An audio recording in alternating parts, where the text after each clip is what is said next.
Please call the roll. Yes. So first off, we have Pat Allen, the Director of Oregon Health Authority. We have Kate Wilcox represented here. Right. Oh, do I just say it like here? Thank you, Kate. I'm here. Andrea Bell, the Executive Director of Oregon Housing and Community Services. I'm here. Good morning. Thank you. Angie Blackwell. I'm here. Thank you. Katie Brooks. She will be here. She will be here. She's on the way. We've got Peter Buckley. Here. Alyssa Chatterjee, the Early Learning System Director. Here. Colt Gill, the Director of the Oregon Department of Education. Thanks, here for a while. Thank you, Colt. Welcome, Colt. Welcome. Ann Kubish. Here. Khalid Thorne-Ladd. Here. George Mendoza seems to be on the way. Dr. Peg Miller also seems to be on the way. Sue Miller, Chair. Here. And then Lisa Wendt, the Deputy Director of Oregon Department of Human Services. Here. Excellent. Thank you so much. And George is on. All right. Good morning, everyone. We are going to start, as you know, from the agenda with talking with our agency directors and partners about the policy option packages that they have submitted to the governor's office. And this is obviously for the 2023-25 biennium. And it's going to be a great way to give us a preview of what the agency priorities are, and hoping to really hone in, obviously, on the prenatal to 5. And this, council members, you know, we have our retreat coming up in 2 weeks. So these policy options will give us a good sense of what the agencies are looking for in the at least near term.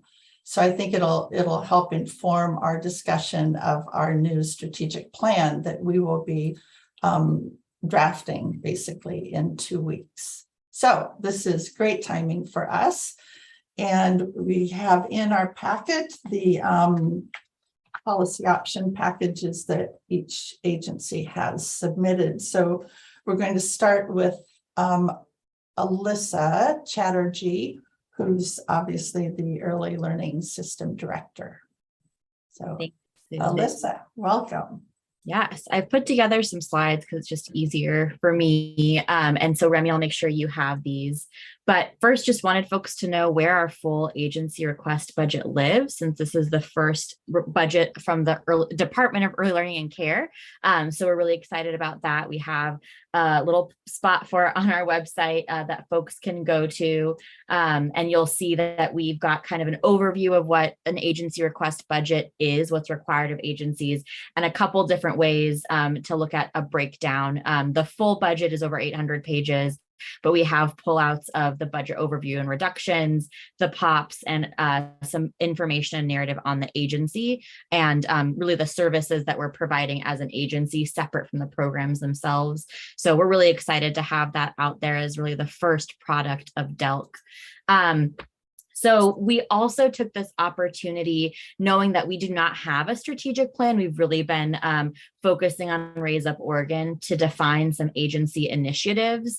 And you'll kind of notice that there's a lot of alignment with Raise Up Oregon, with kind of a little bit of a bend to what our responsibilities are, but ensuring that we have priorities focused on families, young children having access to the services and supports they need, really looking at the early childhood educator and childcare workforce, and professionalizing that workforce, and then focusing really internally on the new department having the resources to sustain operations and provide the necessary infrastructure. So really following through on why the Department of Early Learning and Care was created.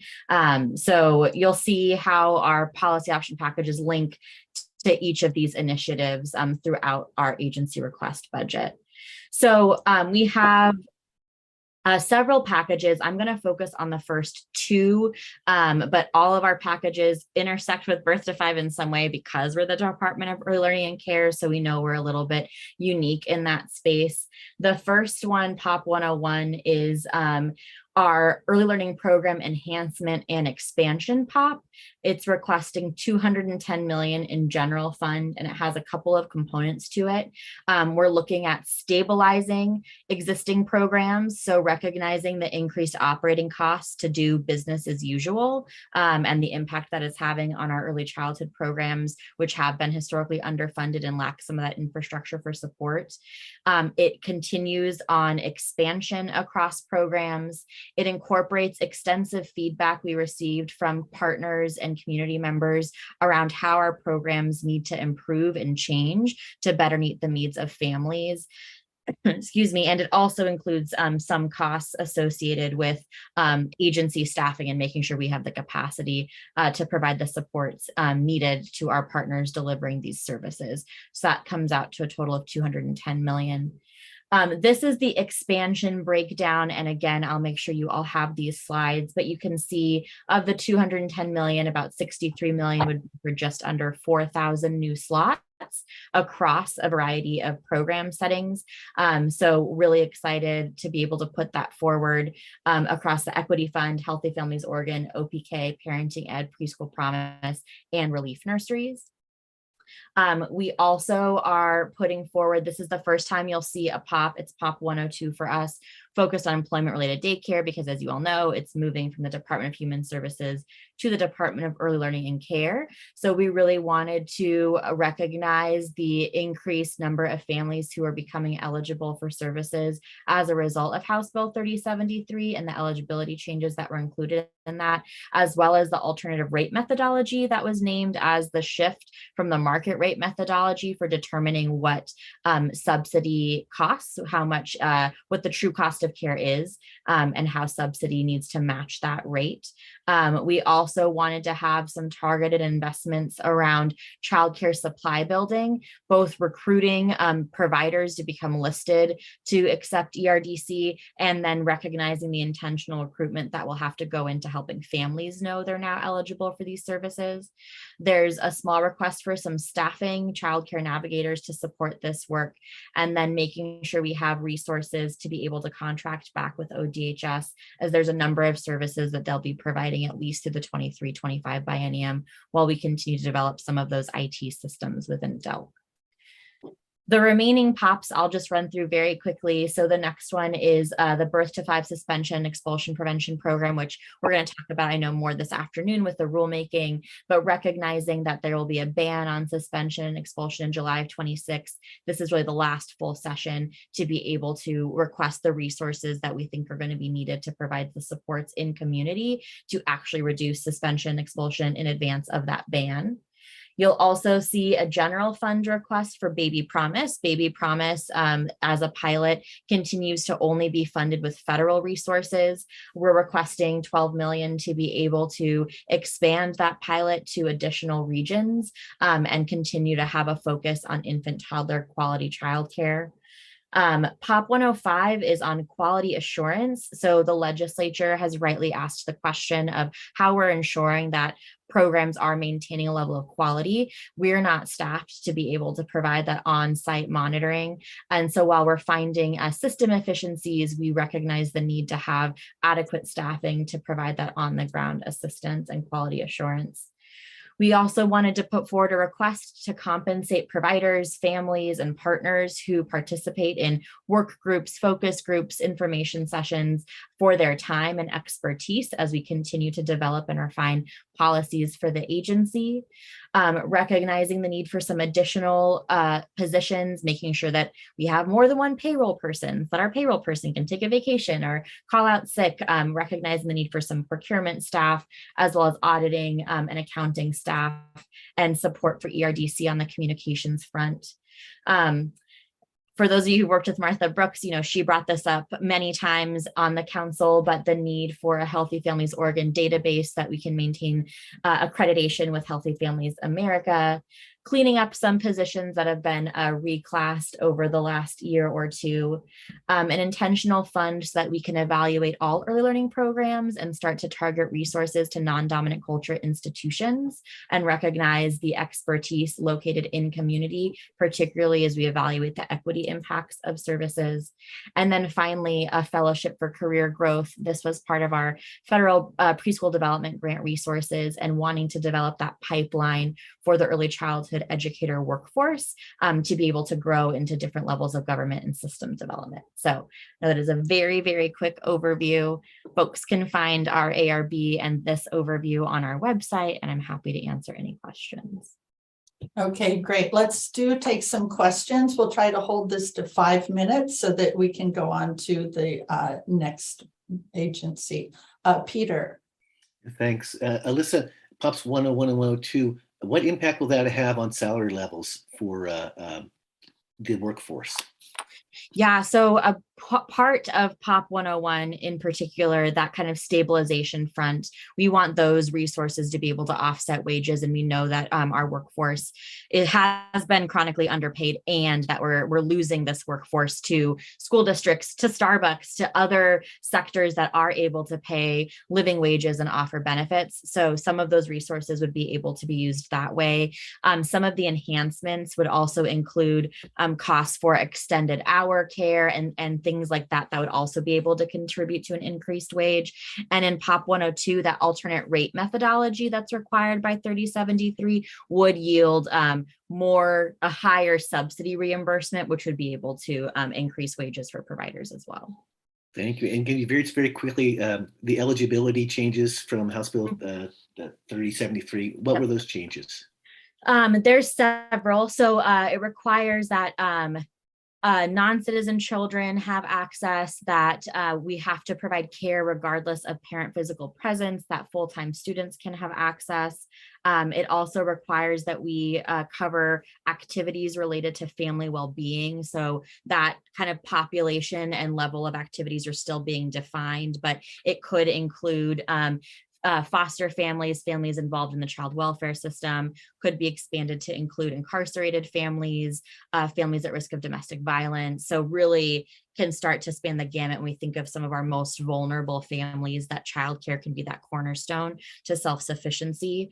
So it could become a fairly large universe as we continue to implement those eligibility requirements. Great, thank you very much. Yeah. Okay, Kali. Hey, so I had a similar question. The POP 101 talks about expansion. There's a lot of these POPs talk about expansion, but what I'm hearing is that we actually don't have the infrastructure to support what is right now. So I'm wondering, how are you supporting workforce that are currently there? We don't have the facilities infrastructure that we need. How are you mitigating that as you talk about expansion in all these different areas? Yeah, I think that's why the POP, the majority of the funds are for enhancements more than expansion, because we know that these programs we need to change the way we administer these programs in order to make them work better for providers and for families. And we know the importance of continuing to expand access when so few eligible families are receiving services. But we did look at, in talking with providers and community partners, what is sort of a reasonable expansion to plan for over the next 2 years. But I think that is something that we're concerned about, especially not having a facilities fund and recognizing we're really kind of hitting up against that shift. I think the other piece is on the OPK front. We've historically just been looking at duration. We've now exceeded the federal recommendation for duration slots, the federal target. So this would be duration or expansion of part day. As we know, some programs continue to hear from families that they do like the part day model, and that does not have the same facility limitations that the duration approach has. So trying to find that flexibility there as well. Okay, and I'm also just a little concerned about the amount that is being allocated for community engagement. It's pretty small. And I think, we have the hubs who actually, I think, play a really critical role in engagement, but they don't have a lot of resource either. So I'm just wondering why we're not investing a little bit more to either engage hubs, to pay hubs to do community engagement, or, the amount invested, you couldn't pay every hub in the state to engage, or, really engage other partners more intentionally, which I think is a missing piece to help the system work. So I'm curious what you're thinking and if there's a way to help support that. Yeah, obviously our POP is in, so we can't say actually we need $1 million, right? Like that's done. But I think what we've been focused on is where it is appropriate for the state to be doing that direct engagement versus really lifting up the local relationships that hubs and other community partners have built.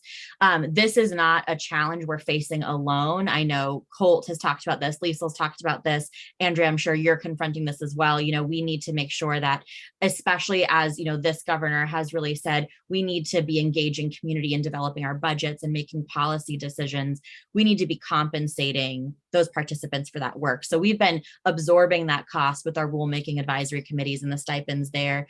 But we want to, especially as we become DELC, have that intentional space to say, we want to talk with providers about how our rules are impacting them. We don't want that to necessarily come up through other channels. That work is critical as well. And we think there's a role we need to play in some direct engagement. So that's part of why that pot is not huge. We also, of course, we're taking that kind of calculated assessment, right, of what is an amount we can ask for, especially because the way we would have to administer this it sounds straightforward, but once you start digging into how it works, could get fairly complicated fairly quickly. So we also didn't want to put forward an ask that we didn't think we could sustain or administer. And we also know that if we get these funds, it sets an unequal precedent, right? Because this is something that every agency really should be getting access to. Okay, Alyssa, thank you very, very much for your presentation.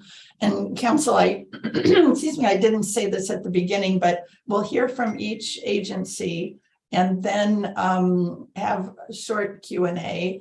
And then we're hoping to leave about 15 minutes at the end to have sort of cross-agency conversations. And we sort of set us up for the next piece of our agenda, which is when the governor's advisors come to join us and talk about priorities for 23-25. So with that, we're going to go to Colt Gill. He, you notice, isn't on the agenda because we didn't think he'd be here, but he has made time to get here. So Colt, welcome and thanks for being here.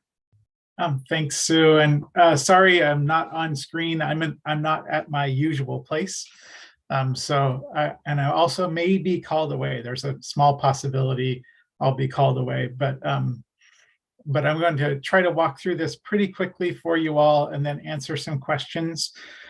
I just sent the slides that I'm sharing to Remy. And I won't walk through all of them because I think you all have a lot more background on the language that we use and on the processes that we went through with the Racial Justice Council and others to develop our POPs and LCs.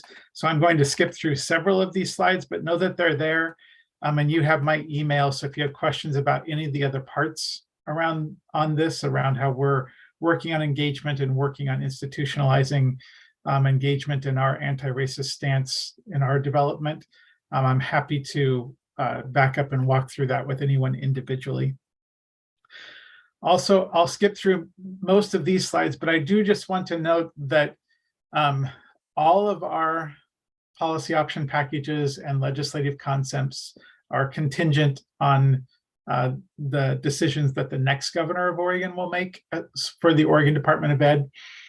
So every idea that we put forward, and I'm only sharing with you ones that have some direct ties to early learning and care, we will present to the next governor's transition team, and that governor and her staff will determine which, if any, of our ideas move forward into the governor's recommended budget or onto the legislature. So that's what those slides share. And again, you'll have the whole deck after the meeting. I did want to share just 3 of our legislative concepts that will be moving, hoping to move forward. Again, I need to be careful how I talk about it. We do hope to introduce 2 new student success plans and advisory groups and efforts to supply community and schools with grant opportunities. So that's for the Pacific Islander Native Hawaiian Student Success and the Refugee and Immigrant Student Success. Each of the student success plans tend to reach down into the early learning and child and family care settings as well, and have representation from early learning on those advisory groups. So I just wanted to call those out here. And then we are working on we received a grant, which some of what we're asking here would be funded by the grant and a little bit would be funded by the state, to develop school-based mental health infrastructure in communities around Oregon that would serve as pilots. This infrastructure really aligns mental health services across the community and tries to ensure that it's culturally responsive. So this has a lot of opportunity to cross over and work with early learning hubs and other early learning providers as well. In terms of the POPs, I think there are 5 that I wanted to share. We have close to a dozen when you include the ODE, the Youth Development Division, and the Early Learning, the Educator Advancement Council. So 5 of them, though, I think do tie into certain pieces that might touch on early learning. This one is related to the Statewide Education Initiatives account. Statewide Education Initiatives account is up to 30% of the Student Success Act funds. The reason I'm bringing this particular one up is because it asks for increased investment in the student success plans, the advisory groups, and the grants that they deliver.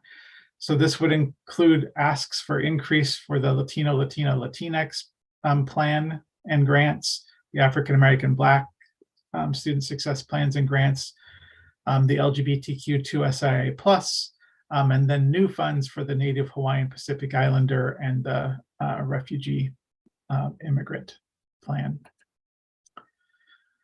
Our POP 102 is the one that I talked about, that it strengthens health and mental health and education systems.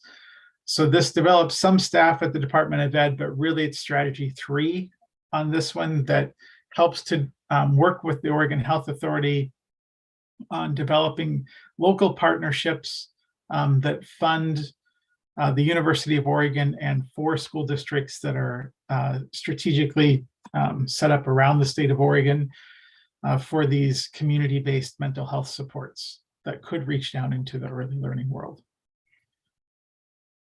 POP 103, this one I added because we are trying to stay closely aligned to DELC and currently ELD on the development of social emotional learning standards. And so this includes some funds that support social emotional learning. And I think those are in strategy 2 in this set. POP 104 for us, the reason I added this one is because through the GEAR funds, federal funds that the governor has had authority over, she has supported some additional support at the ESDs for rural and small school districts in order to ensure that they are able to access competitive funds and even non-competitive funds, that they have someone that can complete the applications, provide the required information around accountability, and make sure that they have access to supports that other districts might have staff to complete and our smallest districts don't. So we have asked in strategy 2 here for some funds to continue that after September 30th of 2024. And this would also allow these districts to continue to think about how they might apply for funds from DELC in the future, like preschool promise grants or other kinds of funds to support early learning. So just an additional resource for small districts. And the last one, and I share this one, this is support for children with disabilities, is because of Strategy 6, asking for additional investment in early intervention, early childhood special education. And I'll finish up here. I'm happy to try to answer questions on these, but for us, next steps include continued engagement. Like Alyssa said, these POPs have gone through the DAS process, so we can't change the POPs as they are, but we can continue to have engagement and name concerns or ideas to the next governor's transition team. So before any of them actually made it into the GRB, I think that there's possibility for some change. So we'll continue engagement. We'll continue to be ready to meet with the next governor's transition team, and then move forward with whatever the next governor of Oregon selects. Wow. Lots of unknowns, obviously. That's just the world we're all living in. Thank you, Colt. Are there questions of Colt and the POPs he presented? Angie? Yes, thank you, Sue. Thank you, Colt. I'm just curious if you could help me understand. POP 101 included several different populations for student success plans, but Native American wasn't one of them. And I'm wondering if that fits somewhere else, or just if you could tell me a little bit more about that. Sorry. Yeah, thank you for calling that out. Sorry, I didn't include the POP that one is in. There's a separate POP that includes several items for the Office of Indian Education, and that student success plan lives there rather than the Office of Equity, Diversity, and Inclusion. And so, so I didn't include it, but there is a request for that fund as well. Thank you so much. Okay, thanks, Colt. Peter? Thank you. Colt, the community care specialist, what is that an graduate position, or what's the qualification to be a community care specialist? I think that that's still in development. It is a position that is funded for a per year cost of a little bit over $100,000. So that might look a little bit different community to community, but we'll be working with each of those regions and for specific districts to help determine what the qualifications need to be. And that might look a little bit different in each system depending on their bargaining agreements. Gotcha. Thank you. Okay. Any other questions of Colt? George? Good morning, Colt. Hey, George. Hey, one that you brought up on that gear with rural schools and CTE applications, I don't know if it was POP 103, but if there were also funding for other programs such as AVID or rural school districts to have funding to apply for AVID, I think that would definitely be something in alignment, not just into what we do for CTE, but also for building a college-going culture. I'm sure most districts would want that, but I would suspect that many rural districts don't have funding for AVID. Thanks, George. Potential future POP. Yep. Thank you. Good point, George. AVID's a great program. Any other questions of Colt? All right, Colt, thank you so much for jumping on this call, and I hope the rest of your day goes well.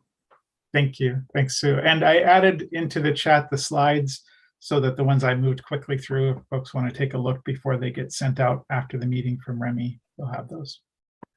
Awesome. Thanks, Colt. Okay, let's go to Oregon Health Authority, and Kate once again is joining us. Thank you.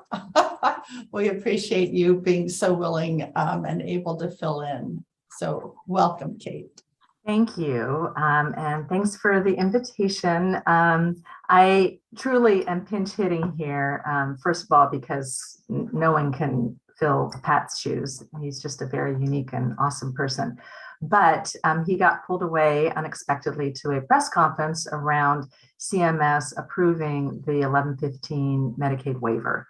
And this happened, it wasn't supposed to happen until Friday. And all of a sudden, I got a press release in my inbox. And I'm like, oh my gosh, this is early. And then I got the call from Melissa and Remy. Can you pinch hit? So I'm pinch hitting. And so many questions you might I might have to get back to you on. So Remy, if you can go ahead and pull up our little table. The Oregon Health Authority agency requested budget is 2,263 pages long.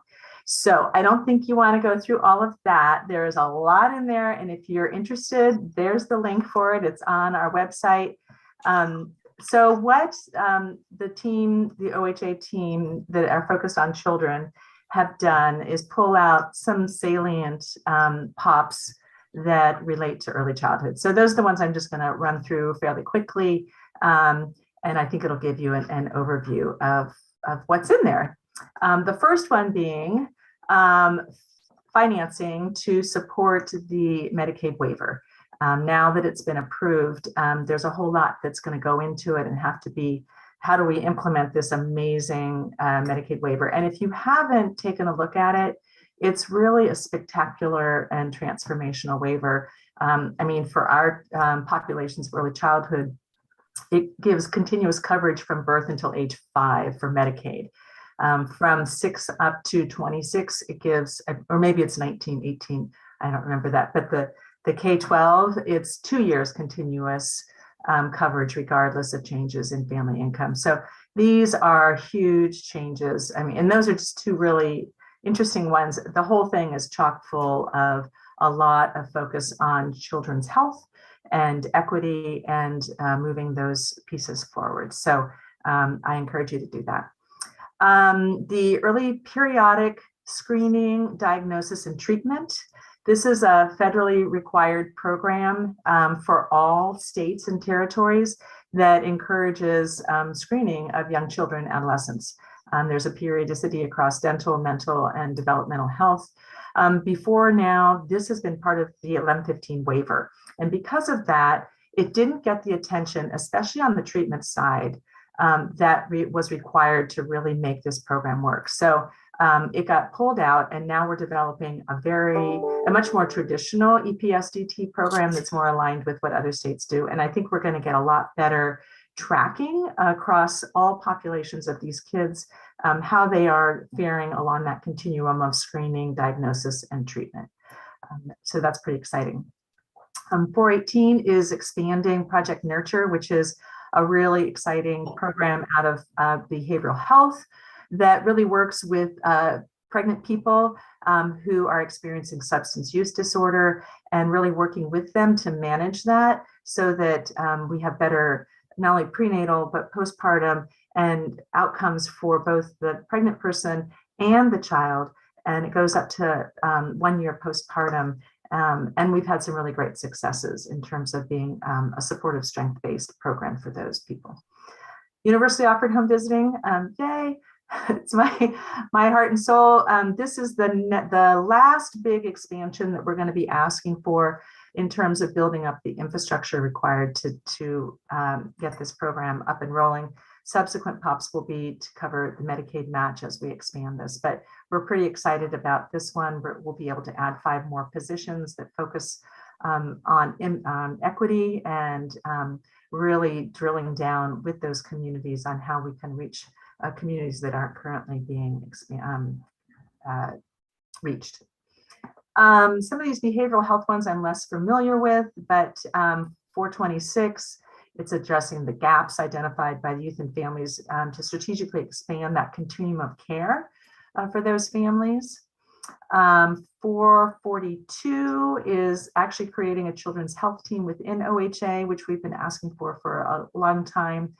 We're big and it's hard to connect all the dots, but we need some real focused capacity to do that in terms of developing systems for child health and data that can really help drive the work that we're doing.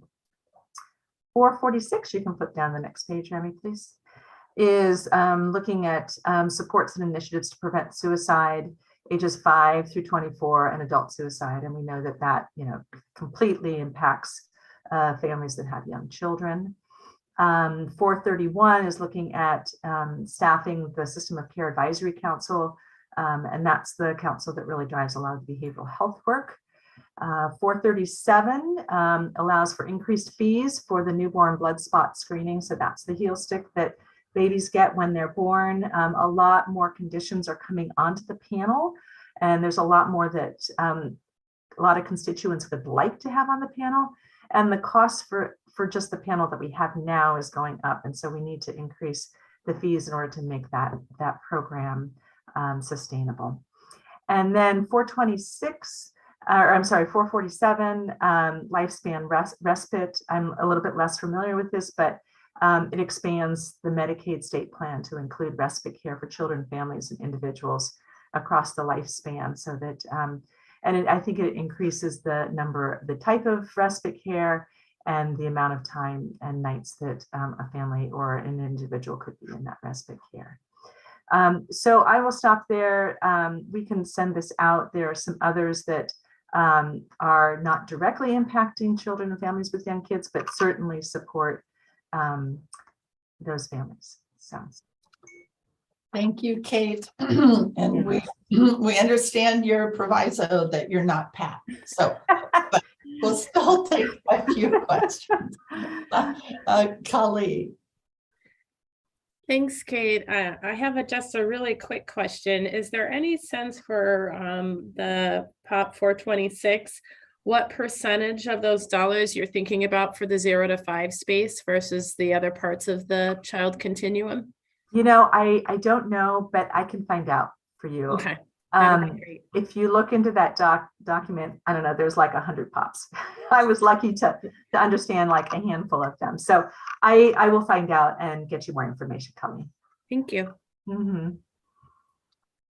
So Kate, a question about the 418, that Project Nurture. Mm-hmm. Yeah. Where it has been piloted? That I should know, but I don't remember off the top of my head. So I think it's only in 2 or 3 communities, and I can find out where those are, and also see if we can identify if they know how much they want to expand. Okay. Yeah. No rush. I'm just curious as we try to figure out. See, I told you, Pat has read every single one of these and knows them inside and out. So I am no Pat. But you are Kate, and you're exactly who we are happy to have here. Yeah, I can only be Kate. Are there any other questions of Kate? George? Okay, I would just say that on the concept of suicide intervention or prevention, and then the potential for postvention, those are things that school districts are interested in, and any resources, any planning, any support, any threat assessment, all these types of things that school districts need is funding set aside for that? Because I noticed you had ages 5 to 24, or is it something that's outside of schools? You know, if it is outside of schools, I know that there's a strong connection to schools, but given that age group and given the focus of the suicide prevention work in public health that I'm aware of, it is very much connected to schools and what's happening. I would just say that schools do a lot of intervention or prevention, intervention, and postvention, and resources to support is important. I would also say I didn't see or hear anything about nicotine or vaping or anything that has to do with marijuana use and those types of things. And that's an epidemic, I would say, for teenagers, middle school through high school. And you probably need a POP going there in the future, especially for prevention, intervention, and postvention. And I can help you with lots of anecdotal information or just even factoids on how it's impacting a lot of schools. Absolutely. Well, if you look on page 2 of the OHA agency requested budget, that's where the POP start. I believe that just for this presentation, just to kind of focusing just on in the early childhood. Okay, sorry. We didn't pull those out, but if you want to take a look, it just gives us the title of each POP. I'm looking quickly to see, I thought there was some pieces in there around tobacco, but I'm not quickly seeing them. But I would encourage you to just take a look at that table of contents and see if there's anything in there that's of interest. So yeah, I didn't, but thank you. Yeah, okay. Okay, Kate, thank you so much. We truly appreciate Yeah. being here. And as you know, we have later on our agenda requested approval of the Home Visiting System Committee charter. And you have certainly been instrumental in getting that to the council. So I want to thank you for that as well. My pleasure on that one, for sure.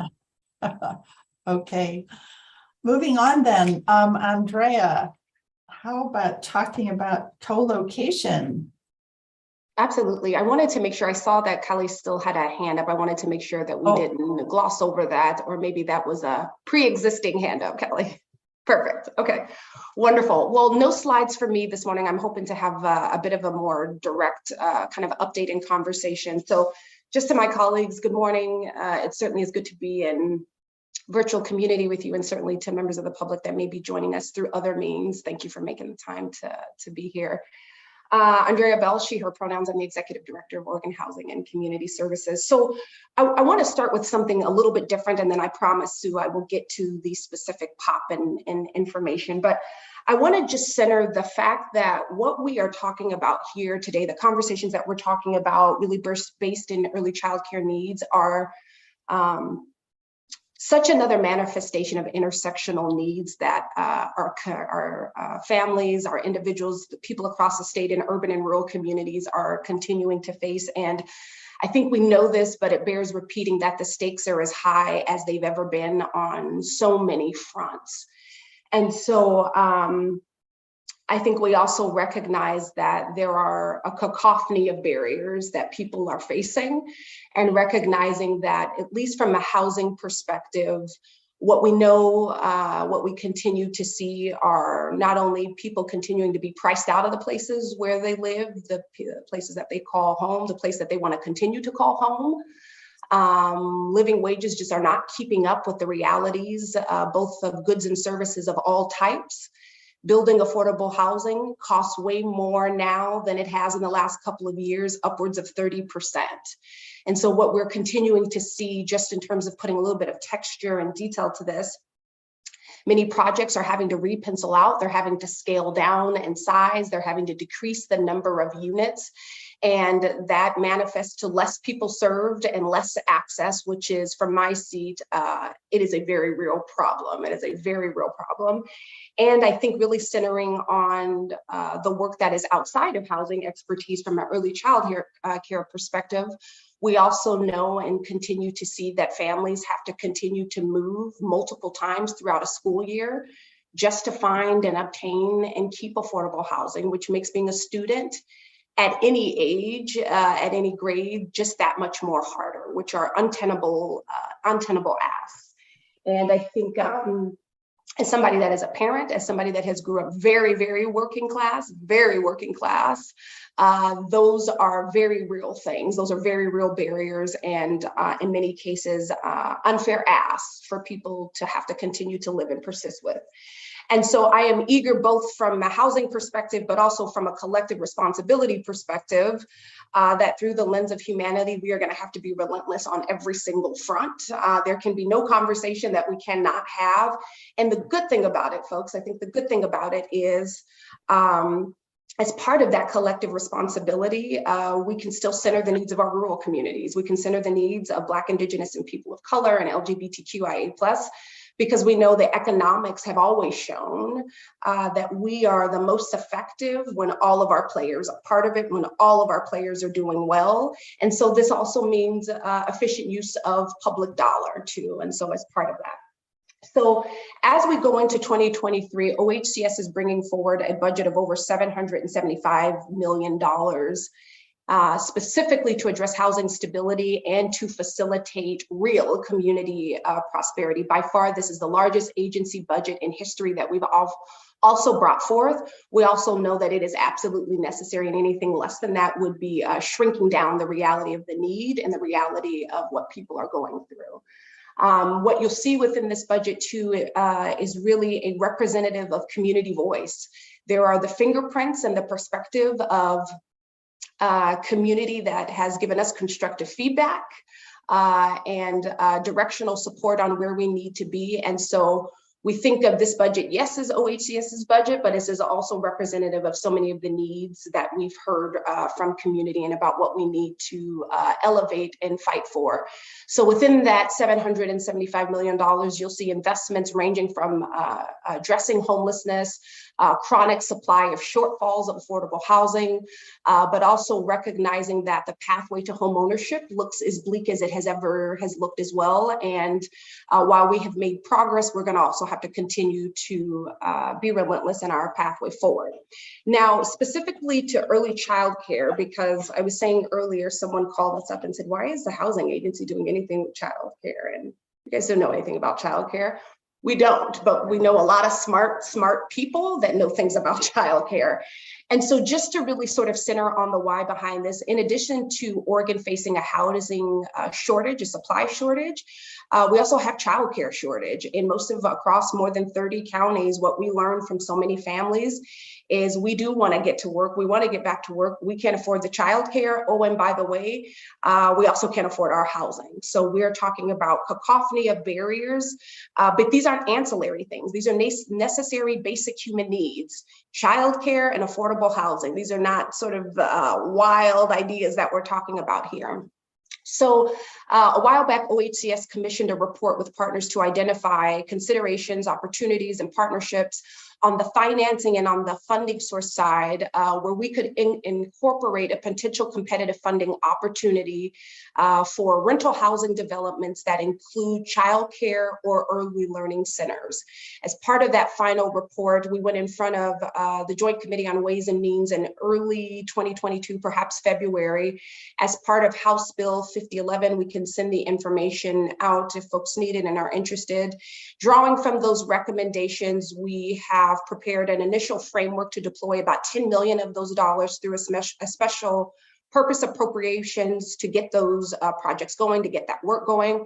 For 23-25, we are asking for continued and expansive resources to increase co-location of affordable housing and early learning together as part of that integrative work. More broadly, and then I'll yield back to you, Sue, is what you will see out of the State Housing Agency is an increase in investment in place-based initiatives. What we have seen over time is that housing, quality housing, affordable housing can be a community asset and spur economic development and be an anchor in a community if it's done right and it's done with community. The economics of that have supported that. The data has supported that around retention. And the other piece that I would also add, while it may seem a little off from the core topic that we're talking about today, we also have a specific set of, we also have a policy option package to continue and expand resources to our 9 tribes, to rural communities, and to Black, Indigenous, and people of color-led organizations to build the bench around being able to have sustainable, healthy businesses and to be able to have a more inclusive program in which the wealth, the resources are being more equitably spread out. That has not been the case for quite some time, and we're feeling the brunt of that. Our communities are feeling that. And so this is really coming into alignment from my perspective where we should have always been. And so we also have a parallel investment to increase capacity of resources that's really led by our tribes, our 9 tribes, our Black, Indigenous, and people of color-led agencies, so that they can have flexible resources to build and expand as they see fit, not as the state agency is defining. We have learned a lot in the last few years, I will say that. So though that is the bulk of it, that's not the entirety of the budget, but that certainly are the main core pieces I wanted to elevate this group's consciousness for, and I'm happy to take any questions and also send follow-up material. Thank you, Andrea. That's very exciting and very well stated. The whole collective responsibility, you know, we're all better off when we're all better off. So yeah, we need to lean into that. And I think that's exactly what Raise Up Oregon is trying to do. So we are certainly aligned with your vision.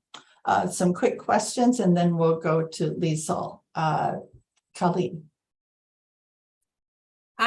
Less of a question, more of a comment. I think it's fantastic what you're doing. And with my council hat off, my organization, Children's Institute, is very interested in this. So I guess I'm wondering, both from a CI standpoint and a council standpoint, how do we lift up what you're trying to do and elevate and shine a light on it? Because I think it could inspire more people to do this if more people are aware of it. So I'm curious if you have a comms plan or anything that, and what we can do to support you in that.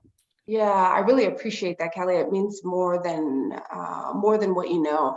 I think certainly one of the initial things, at least that comes out, is, you know, we've talked about and we fully recognize that there's a lot of variables of change happening. There's also a lot that hasn't changed, that still persist. There's a lot of changes on, you know, in our world as state agencies, but the needs of our communities, we all know that quite clearly. And so I think the more that we collectively as an enterprise can display that intersectional need throughout the legislative process, I think being able to say that as a housing agency and as experts in childcare and experts in education, our economies, our communities do well when we can support and see the value in each other's work, versus this is just housing, and being able to tell that full story, Callie, because here's the deal. We can talk a lot about housing. My bench is not deep on early childhood. Like we just know we need more of it and we need to do better at it. But, and we come with humility in that.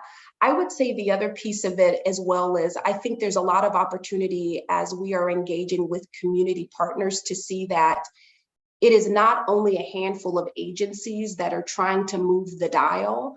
So many of us, I mean, I look across here, so many of us are all trying to move directionally in a way that is aligned with our values. And so I think part of that feedback, Callie, is I think there's opportunities that we can do to bring other state agencies and other partners into those conversations, so that it is that galvanization versus feeling like it's a one-off conversation in which communities sometimes may not know if it goes anywhere. Yeah, well said. Thanks. Peter. Yeah, thank you. Yeah, along the same lines, Angela, do you have the POP numbers and the dollar amounts requested for both the co-location POP and the POP that would allow tribal and BIPOC and rural communities to have more of a planning role? Yeah, thank you for the question, Peter. I do have the information and I will pop it into the chat here in the next few minutes for you. Thank you. Thank you. All right. Thank you so much, Andrea. We really appreciate your input and the work that you and your staff are doing. Well done. We're going to move to Liesl and ODHS, another very big, important partner. Welcome, Liesl. Thanks, Sue. Good morning, everyone. Lisa Went, Deputy Director for ODHS, and I use she, her pronouns. And I think Remy's going to help me out with some slides. Oh, great. Thanks, Remy. And I will pull up my talking points while you get that going. Well, as Sue mentioned, we are a large agency. So just to put in perspective, let's go to the next slide. We serve more than 1 in 3 Oregonians and obviously benefit the entire state through a number of services. So our POP or ARB ask is 52 POPs, just over $1 billion and about 2,300 positions. So I'm not going to talk about all of them, but zero in on a couple that I think will be most relevant to today's conversation. And I'm reusing a slide deck we've used for something else, so I'll kind of move quickly through them. You know, the guidance that we gave our program directors in building their budget requests is these 3 priorities that our director, Fairbours Pakshurst, has talked quite a bit about over the last year and a half. One is strengthening our foundations. I think you heard that from some of the other agencies. It's hard to do the work without the adequate kind of background behind the scenes support to do that. The second is, if we've learned anything over the last few years, is that we do need to respond to emergencies of all types, as we've learned, and really building our capacity so that we're not able to do our core work because we're dropping everything to respond to emergencies. So that's been a big focus of the agency. And then the third is preparing for the future, which is kind of along the same lines of what Andrea was just talking about, think we all exist in a political environment that if we don't prepare the future, it happens to us.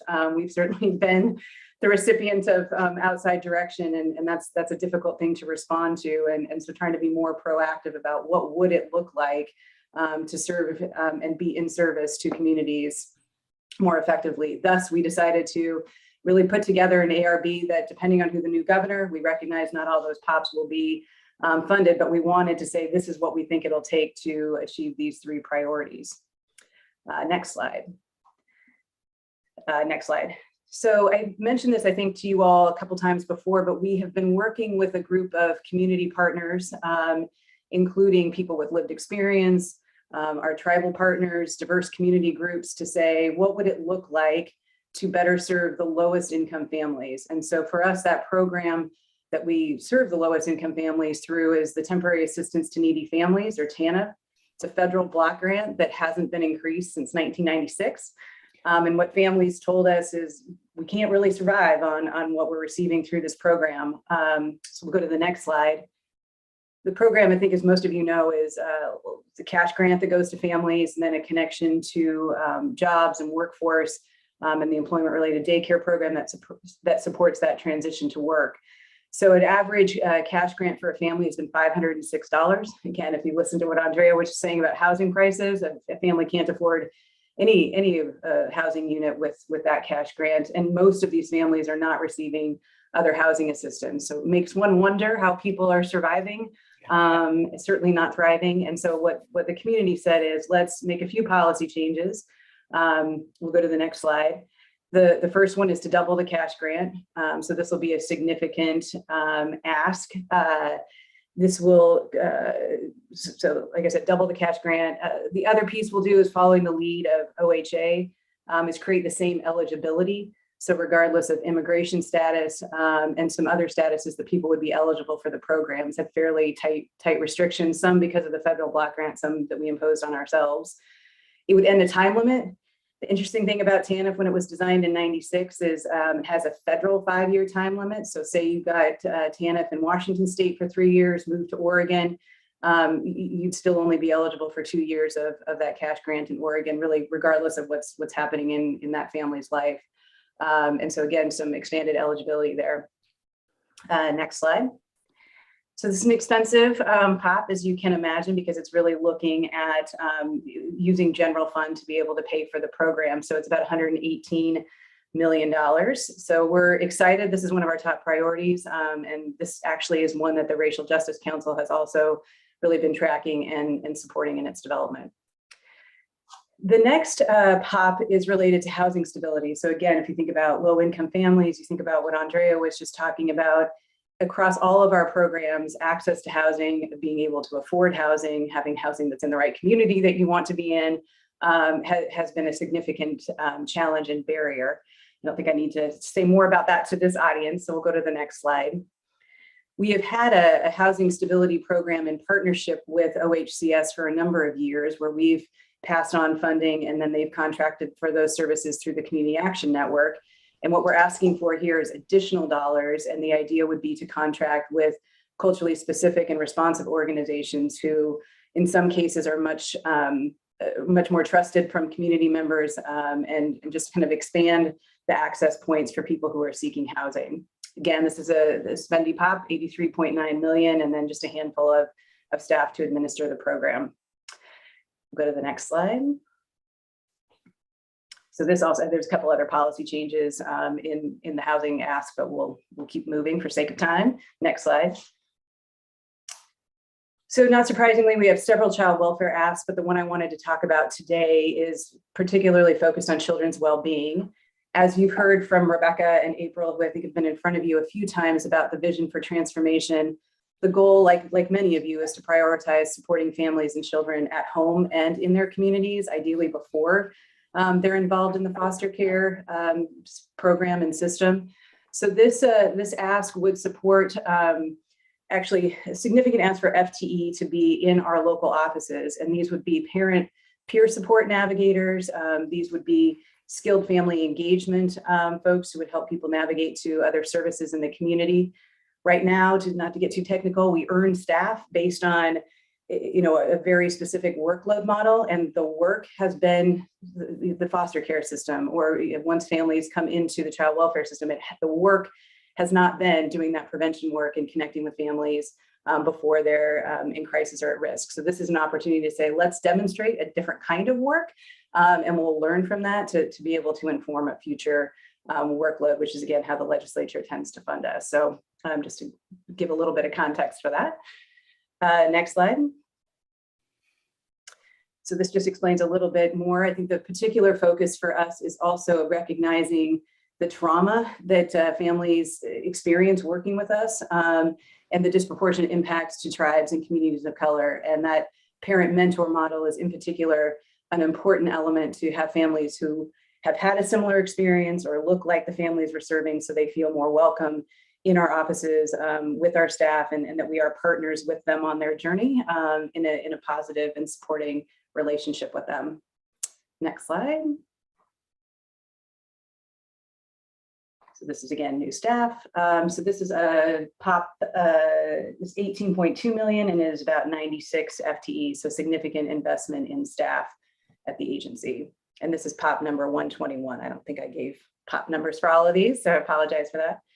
Next slide. I think that might be our last one. The other POP that's not on this slide deck that I wanted to mention, I think I've mentioned to this group before, is a community-based grant program. This is a model we've learned from our partners over at OHA during the pandemic, that community-based organizations are closer to community and better positioned to provide services. So we're proposing a 20 million fund, more or less, to develop, to grant out to communities for services, things like culturally specific meals for older adults, for communities, particularly communities of color, to respond and prepare for emergencies, and a few other sort of gaps we've identified in the community over the last few years. And this very much came from community who politely told us we weren't quite hitting the mark during the pandemic and in response to the fires, and have asked us to look at a community grant program and not buy our 5 siloed programs, but really across the agency. They don't want to apply for self-sufficiency dollars or APD dollars. And so we organized ourselves to say, all right, let's do this enterprise-wide and really be responsive to what community has been telling us the last few years. So could go on, Sue, and take the rest of the time, but I won't. Let me pause there and take any questions.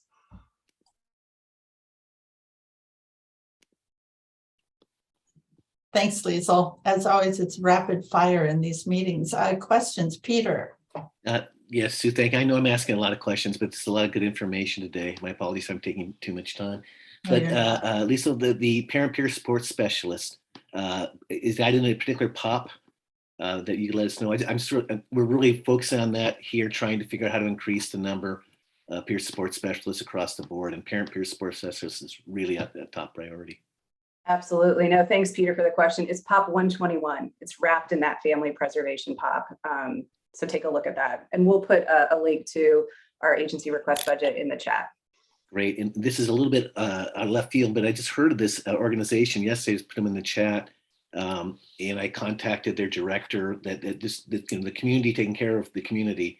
And it sounds like you're in line with that, with the last POP that you mentioned, that you're trying to be able to give grants that could go across needs.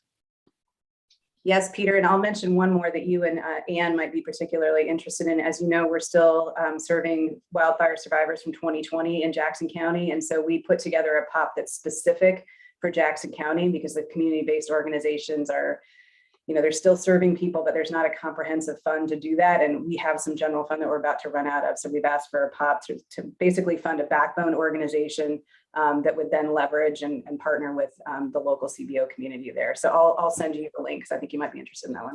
Very interested. Thank you. Other questions of Liesl? Liesl, I would just offer one quick comment on your grant program for CBOs. I would suggest that when you get that funding, whoever heads up that effort, coordinate with some of the amazing foundations we have in Oregon, one of which is represented here. But obviously, foundations in Oregon have been donating and setting up programs with CBOs for decades. So I think there could be a lot of synergy in trying to coordinate activities, but also the state could probably learn a lot from their years of experience. So I'll offer Anne's support. Absolutely, absolutely. This is something where I think we can partner really well, as well as on that wildfire recovery that you were just talking about, Liesl, because we've also been supporting some of those backbone organizations now so that they can stay in place while we wait for other kinds of public sector funding to roll in. And so a lot of those long-term recovery groups that were set up after the wildfires are really kind of fraying at the edges now. They don't have enough to keep going, but there's this sort of bridge moment where we have to keep them alive and funded until they can get some more public sector funding flowing in. So both on the wildfire recovery and on the other CBO relationships, we are love partnering with you on those. Great. Excellent. We don't want to recreate a wheel. So yeah, appreciate that very much, Sue and Anne. Awesome. Any other questions or comments? Okay, thank you, Liesl, very much, and Andrea, and I think Colt is off. And Alyssa, you're probably hanging on, and Liesl and Andrea, you are certainly welcome to stay with us and Kate, for the next part of the agenda, where we're going to be talking with the governor's policy advisors. And I see that we have all 5 of our sector partners represented here. So I want to thank the governor's staff for joining us today.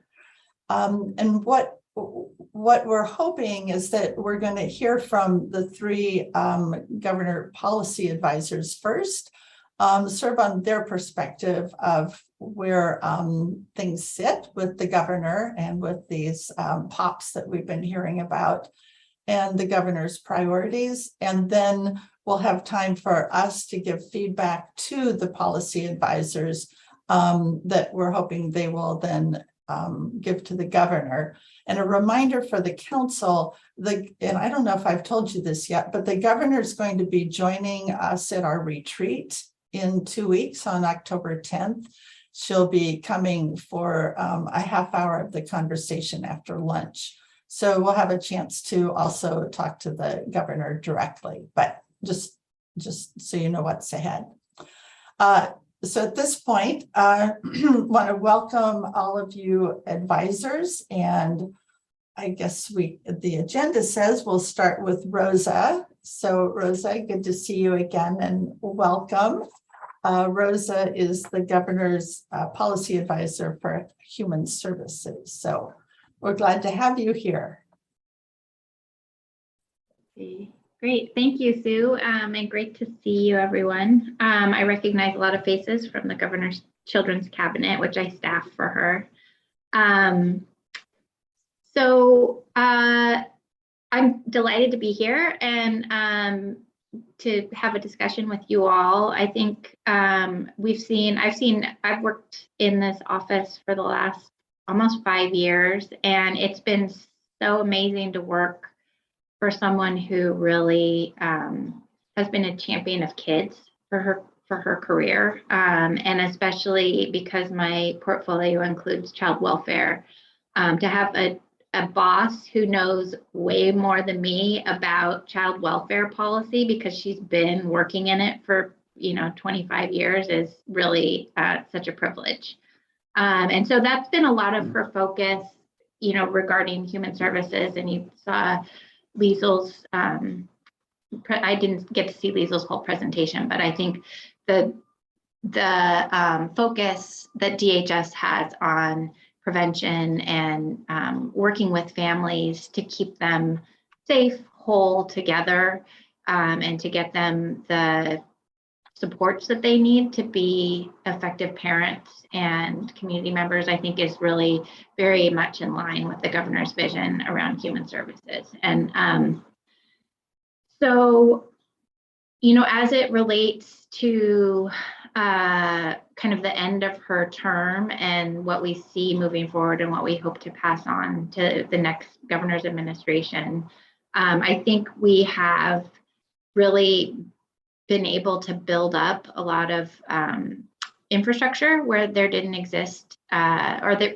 infrastructure needed to be significantly tuned up, and particularly in child welfare. So we're seeing that. I think it dovetails so nicely with the work that you all are doing in early learning and with the Department of Early Learning and Care, which has been amazing to watch all of that coming together and see where those intersections between Department of Human Services and early childhood services intersect. So I look forward to this conversation, and thank you for having me. Okay, thank you, Rosa. Efron, as the Education Policy Advisor, welcome. Good morning. My name is Efron Zamudio. I'm Governor Brown's Senior Education Policy Advisor. It's great to be with you all. You asked me to share a little bit on her priorities, and I also wanted to add a whole lot of thanks during my time with you all this morning. So first, on behalf of the governor, and as my colleagues will say, I just want to express deep appreciation for every single leader in this Zoom room. So much power, energy, and passion are reflected in these Zoom tiles. And more importantly, it's the great work this council has led in partnership with the governor on behalf of Oregonians. And I think a lot of this is reflected in Raise Up Oregon. Raise Up Oregon is an example of the interconnectedness of systems that Oregonians face every single day. Early care and education, housing, healthcare. These systems, these worlds are not separate. Life doesn't fit neatly into a box or category, particularly when we talk about the experiences of children and families. And the leadership of the Early Learning Council recognizes the imperative of cross-sector coordination to meet the needs of Oregonians.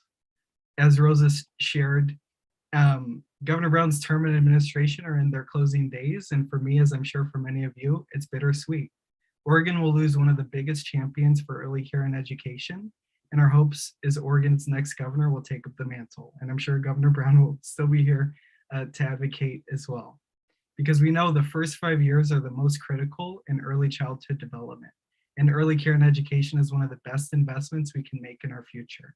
Governor Brown has led with these values, and in partnership with you all, we have advanced policies to move Oregon in the right direction, but there's still so much more to do. The governor hopes to see, and this gets to your policy question, the governor hopes to see the legislature continue to invest in early care and education next session, to keep its commitment to the soon-to-be Department of Early Learning and Care, to continue to invest and develop our early childhood workforce, to invest in infrastructure, and to continue to expand access for children across the state. And lastly, I just wanted to close out by just expressing deep gratitude for Director Chatterjee's tireless efforts. I can't think of a better leader for this moment as the Department of Early Learning and Care is established, or for a better team at the agency, which is growing every single day, a small but mighty team who works tirelessly to do this often thankless work. And for the leadership of the Early Learning Council, you all would carry this work forward. So again, thank you for inviting me to speak today, and I'm happy to answer questions and look forward to hearing from you all.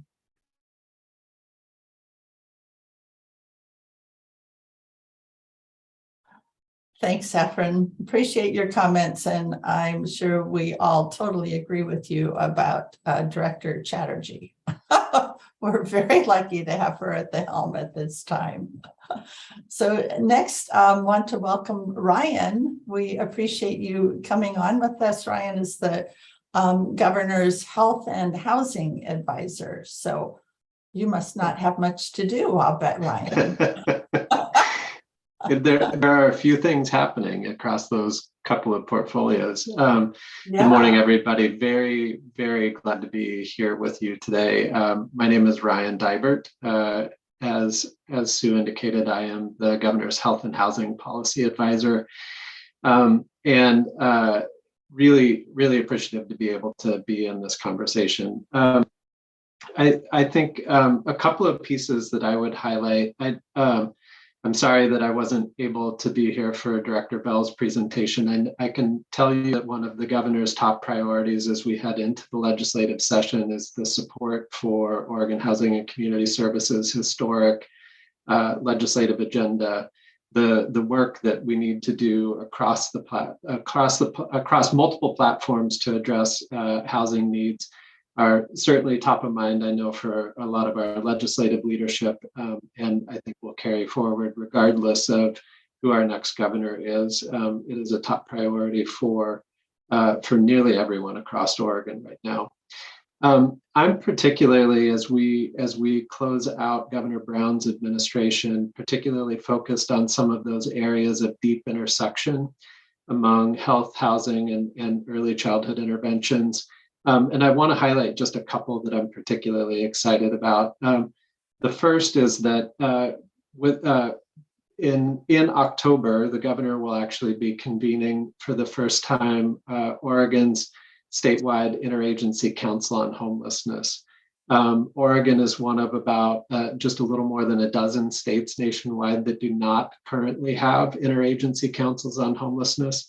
And this structure is one that Governor Brown will be establishing through executive order to help to create connections among the various administrative branch agencies that have touch into helping to prevent and end homelessness for people statewide.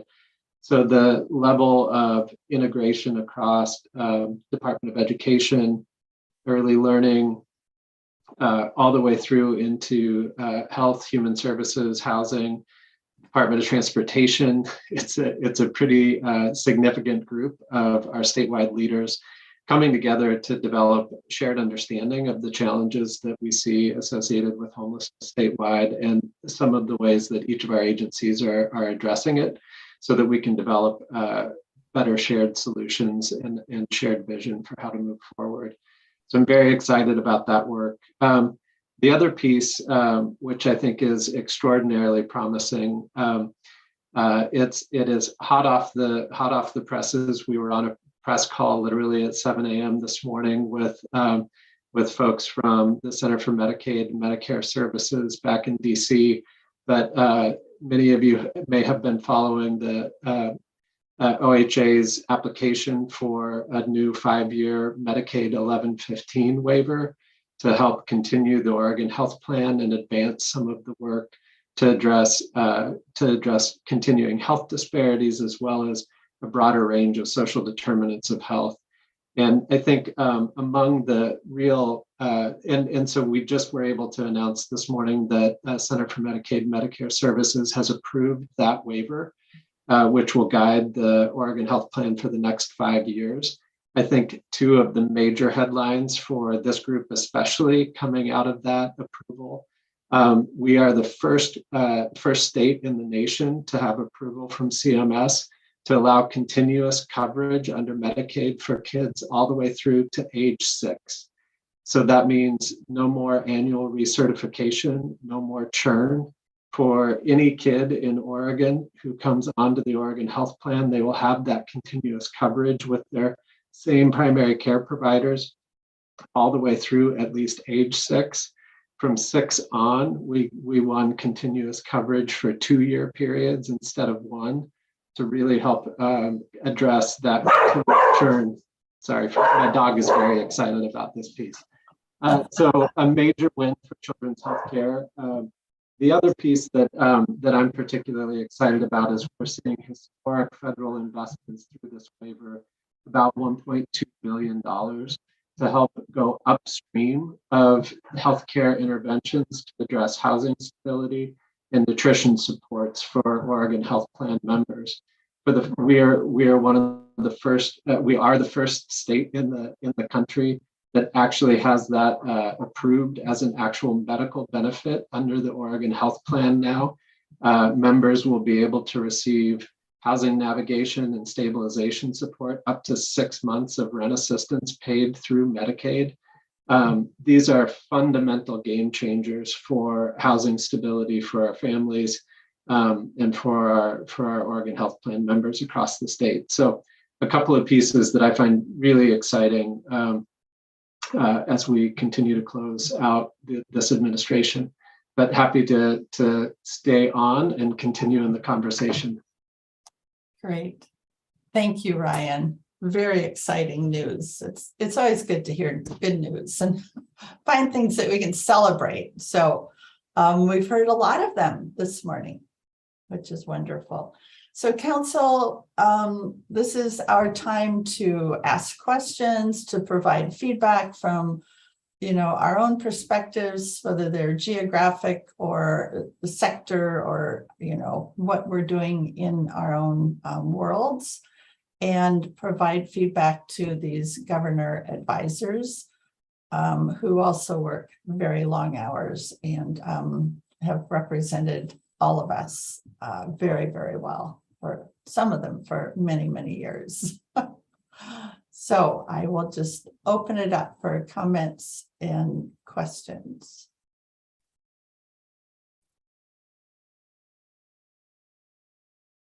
Oh, Anne. Yeah, Sue, I'm not sure when to raise this question. And but one of the things that I was listening for is how many of the various departments are sort of touch on facilities development for childcare, and we come at it through DELC, through Housing and Community Services, I'm sure through Human Services, and and housing, and probably even education.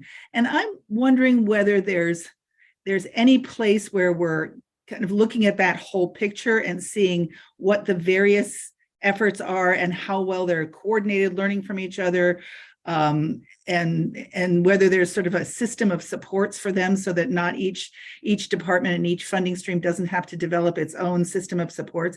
I don't know when the right time to raise that question is, but since we've got everybody here, I thought I would put it out there and just ask that question about whether there's any more systematic approach that we could and should be taking. Excellent question. We know and we hear all the time that a lack of facilities is a major barrier for expanding childcare and early childhood programs in general. So I don't know if any of you agency advisors would like to respond to that from your own perspectives.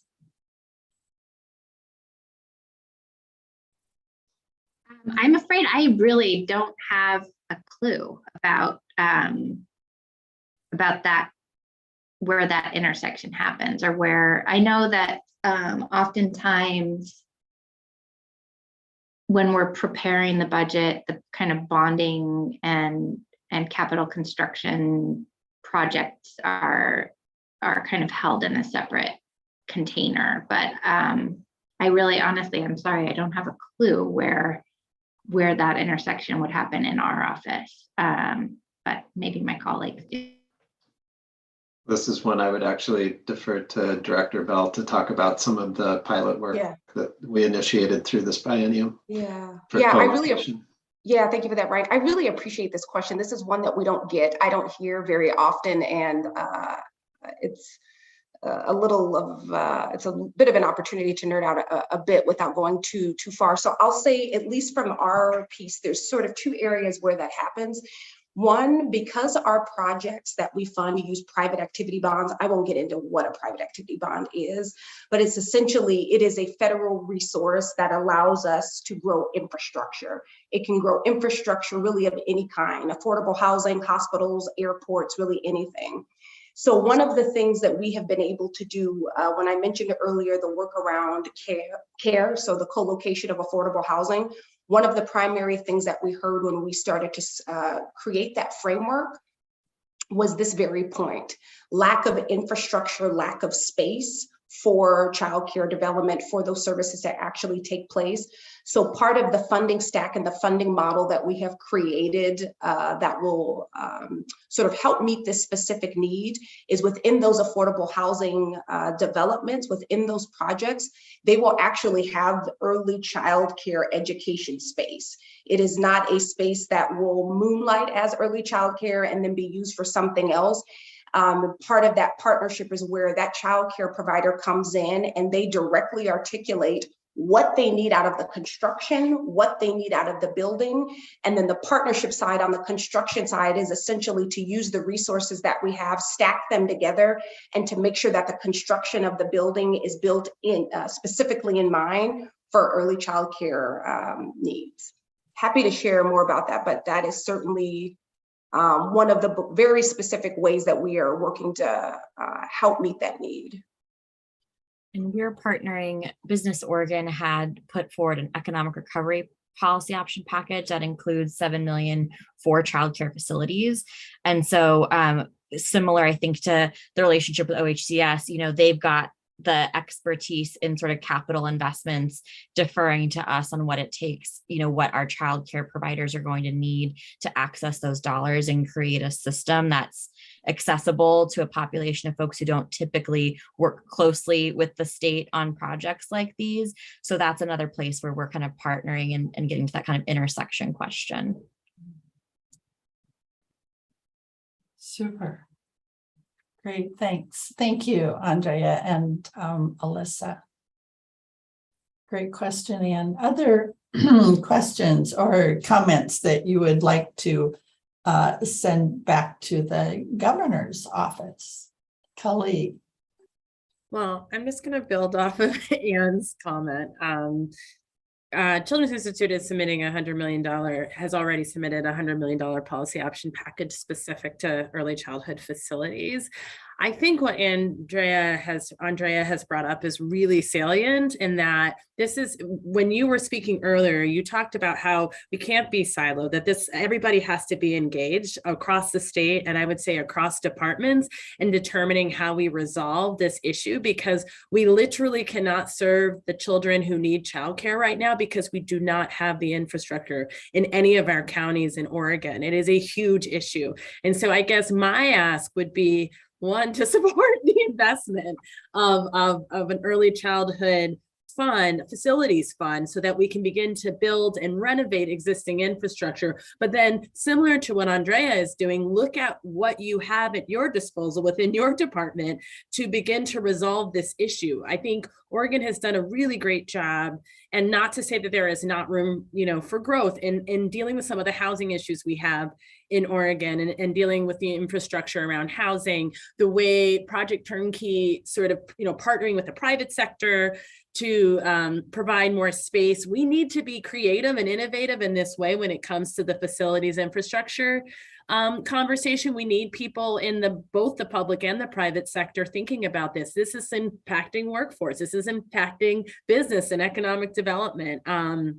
I was just in Central Oregon, and they're doing some great work and see early childhood as a driver for economic development. No small part because of Katie, but like, I want to see this throughout Oregon. And I think all of the departments have a role that they can play in that. And the governor, certainly, I know she's on her way out, but whatever she can do before she leaves, and particularly in setting up the next governor, to really have vision and lead on this is essential.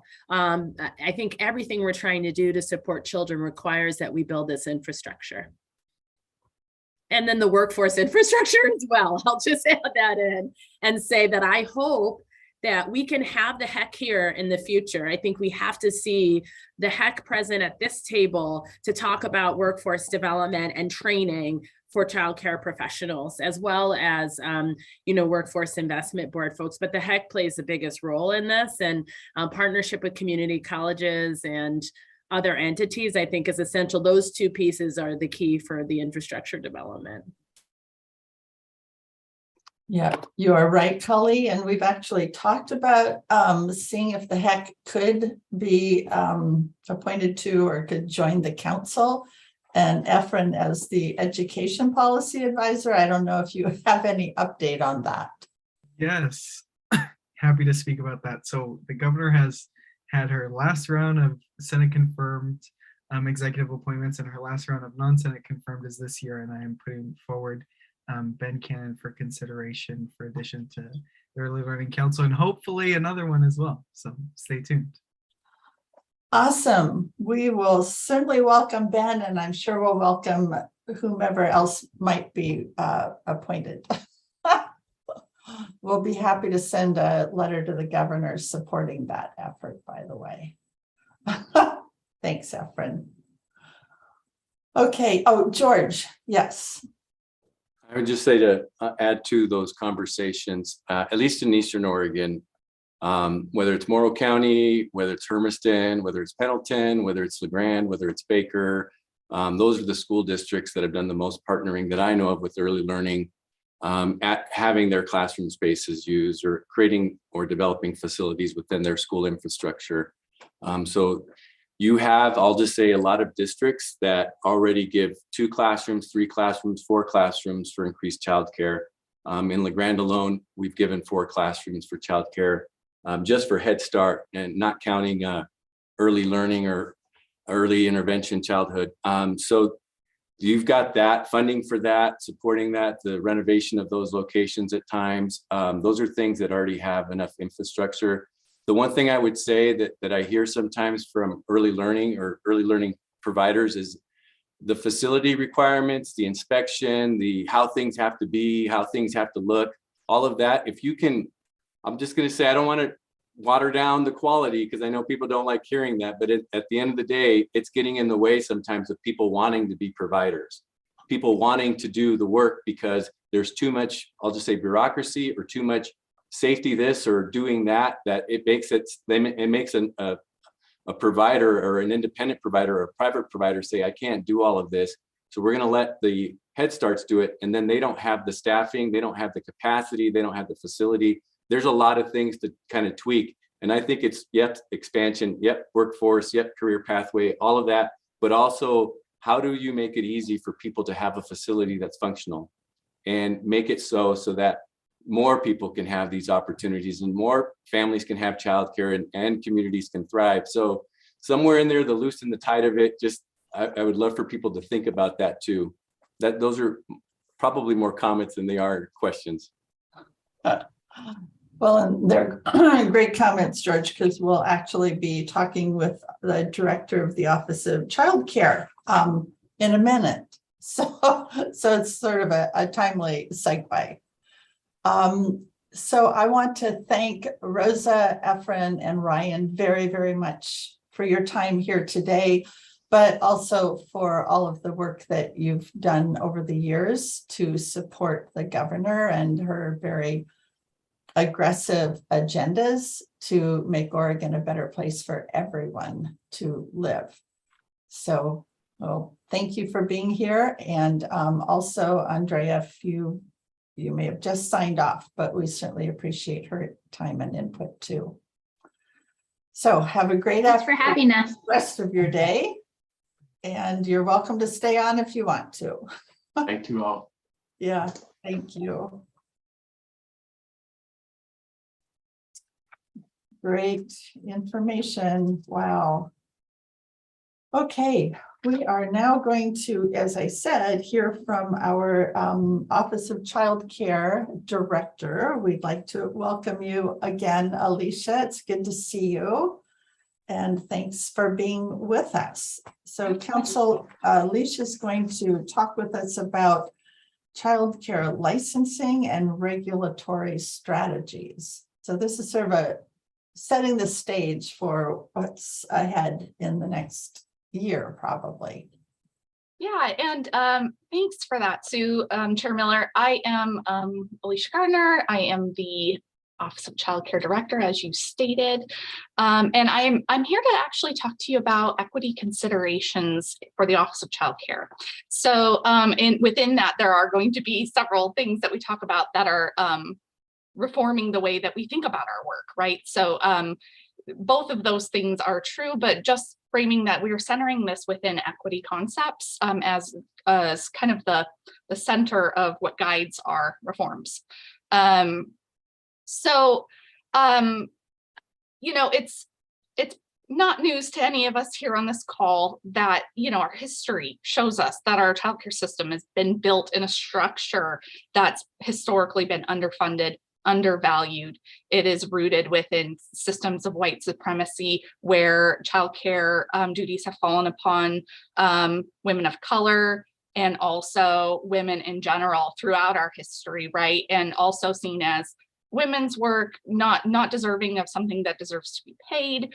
And as a regulatory structure, OCC has a choice to make, right? We can choose to perpetuate that we are a regulatory structure built within a government of white supremacy, or we can choose to take action to rethink the way we regulate childcare, knowing that historically it's been so underfunded and undervalued. And that's why we're all here talking about these really important issues today. So I was really excited when I looked into this work that the NCECQA released a paper on this particular topic, really digging into equity considerations for childcare licensing. This was the first paper I've seen nationally that really gives states some great guidance on what to consider, what to think of in their regulatory structure, and how to proceed when thinking about how do we rethink and infuse equity in childcare licensing. So we took our team through that paper and began to ask ourselves some really critical questions on what do we need to do to center this, to recenter this and focus it. And through the analysis, there were 6 major themes that emerged for OCC in what we think we need to do to start this conversation. Again, recognizing that a lot of the things that we've identified are going to take time. This is a journey, and we're not going to have just one project and be done and say we've done it all. But within these themes, we think we've identified the starting points and some concrete steps we can take today in order to build for more work in the future in this topic. So within that, we started this project called a charter, so an organizational charter, and we have a vision statement here for Office of Child Care, which does bring to light not just that we are here for health and safety of children within childcare, but also that we're going to be doing and supporting health and safety through consistent and equitable regulation. So this is the first time that we've put anything related to equity in a vision statement for OCC, and we had to do some work in order to define it for ourselves as to what do we mean by equitable regulation. So moving forward, what we want to do is seek to find and eliminate disparities in our enforcement structure by addressing compliance in knowledge in a holistic way when a rule is broken, holding collective responsibility for prevention and preventative practices, which means OCC is going to target technical assistance and education and help providers implement along the way. And then, of course, involving those who are impacted or affected by our policies and our rulemaking, and including the community in rule changes or adjustments to policy, and as well as evaluating the effectiveness of our work with communities. So within that concept of equitable regulation, we boiled it down into some more concrete steps of what and goals of what we'd like to achieve in the upcoming years. So the first goal is related to data collection. What we identified in OCC is we really do not have the data, particularly on race and ethnicity, to be able to compare those things, our enforcement actions, where we're making decisions on licensors, license holders.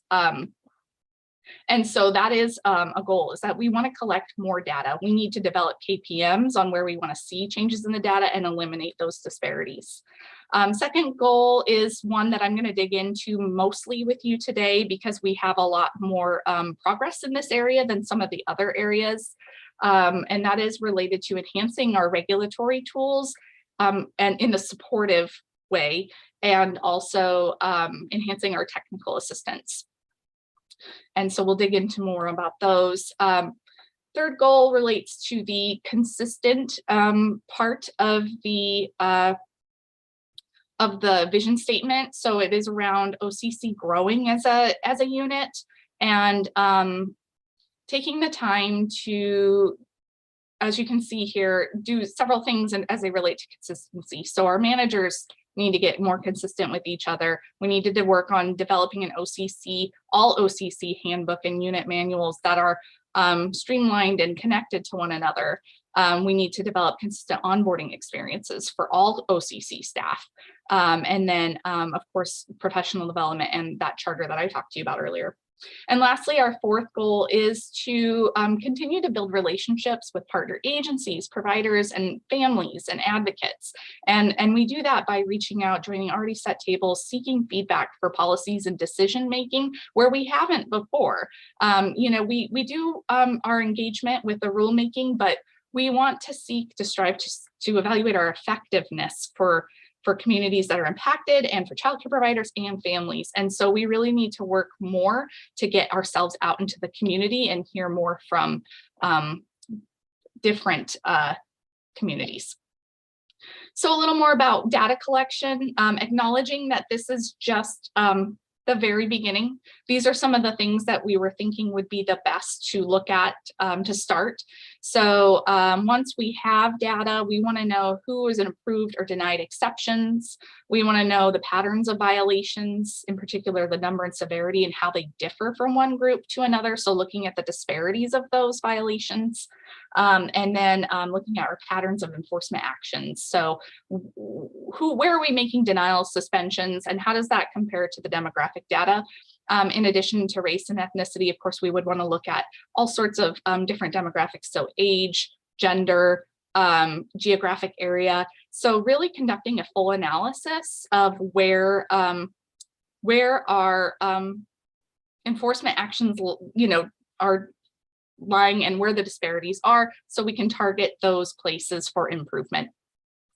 And then we also want to have some qualitative data related to providers' perceptions of monitoring systems, to what extent that we are fair, where are we being helpful, and where can we stand to be more helpful.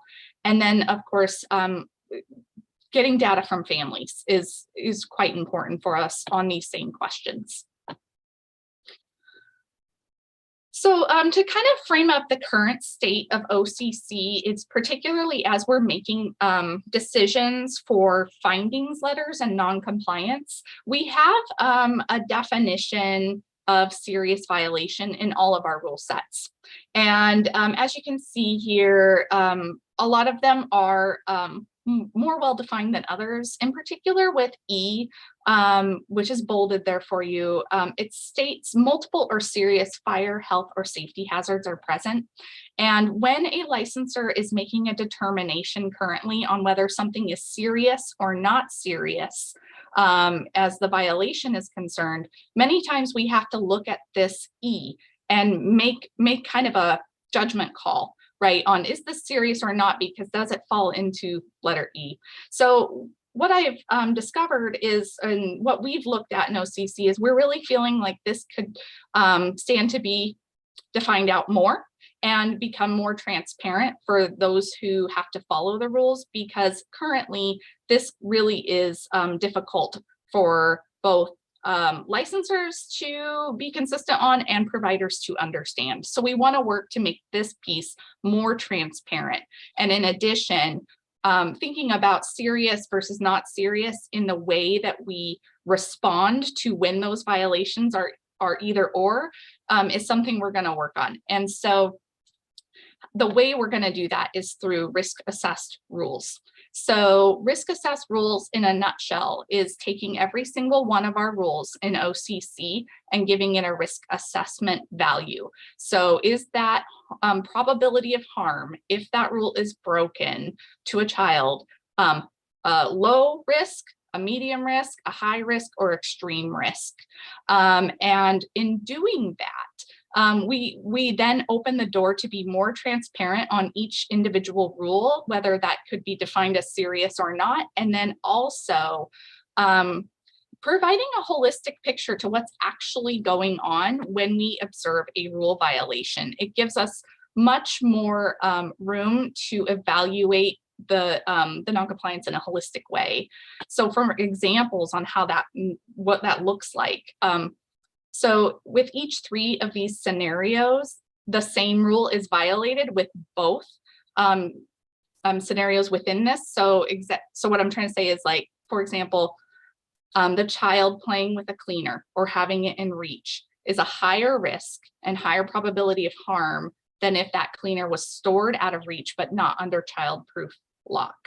And so the same rule is violated in both of those situations, and currently it is considered serious for both of those.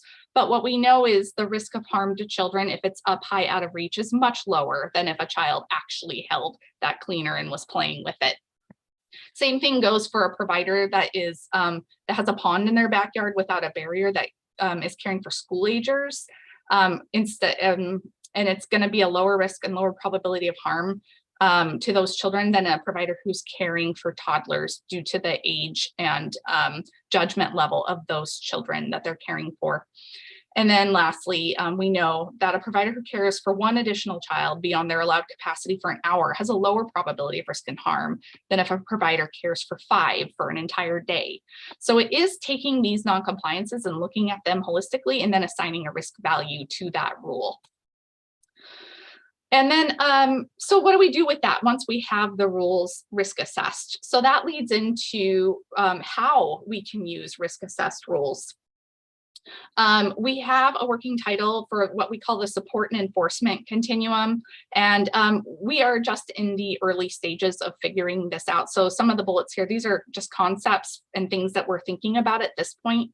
But some of the things that we're thinking on how we can use risk assessed rules is ensuring, first year supports for providers. So our first time, medium, and low violations, indicating that technical assistance should be given rather than a citation. Is it going to be that even in some cases, higher risk violations are first year? Also, could we do a focused support plan in lieu of a civil penalty dependent upon the rule that is violated? And again, back to determining whether a rule is serious or not, this is going to give us a lot more consistency, but then also accounting for what's actually occurring with that non-compliance, and also giving a holistic picture from when we determine legal actions such as license revocation. Also a note here that really we're thinking of this with the preventative in mind. So OCC does have to do a lot of responding to childcare licenses when harm has already occurred to a child.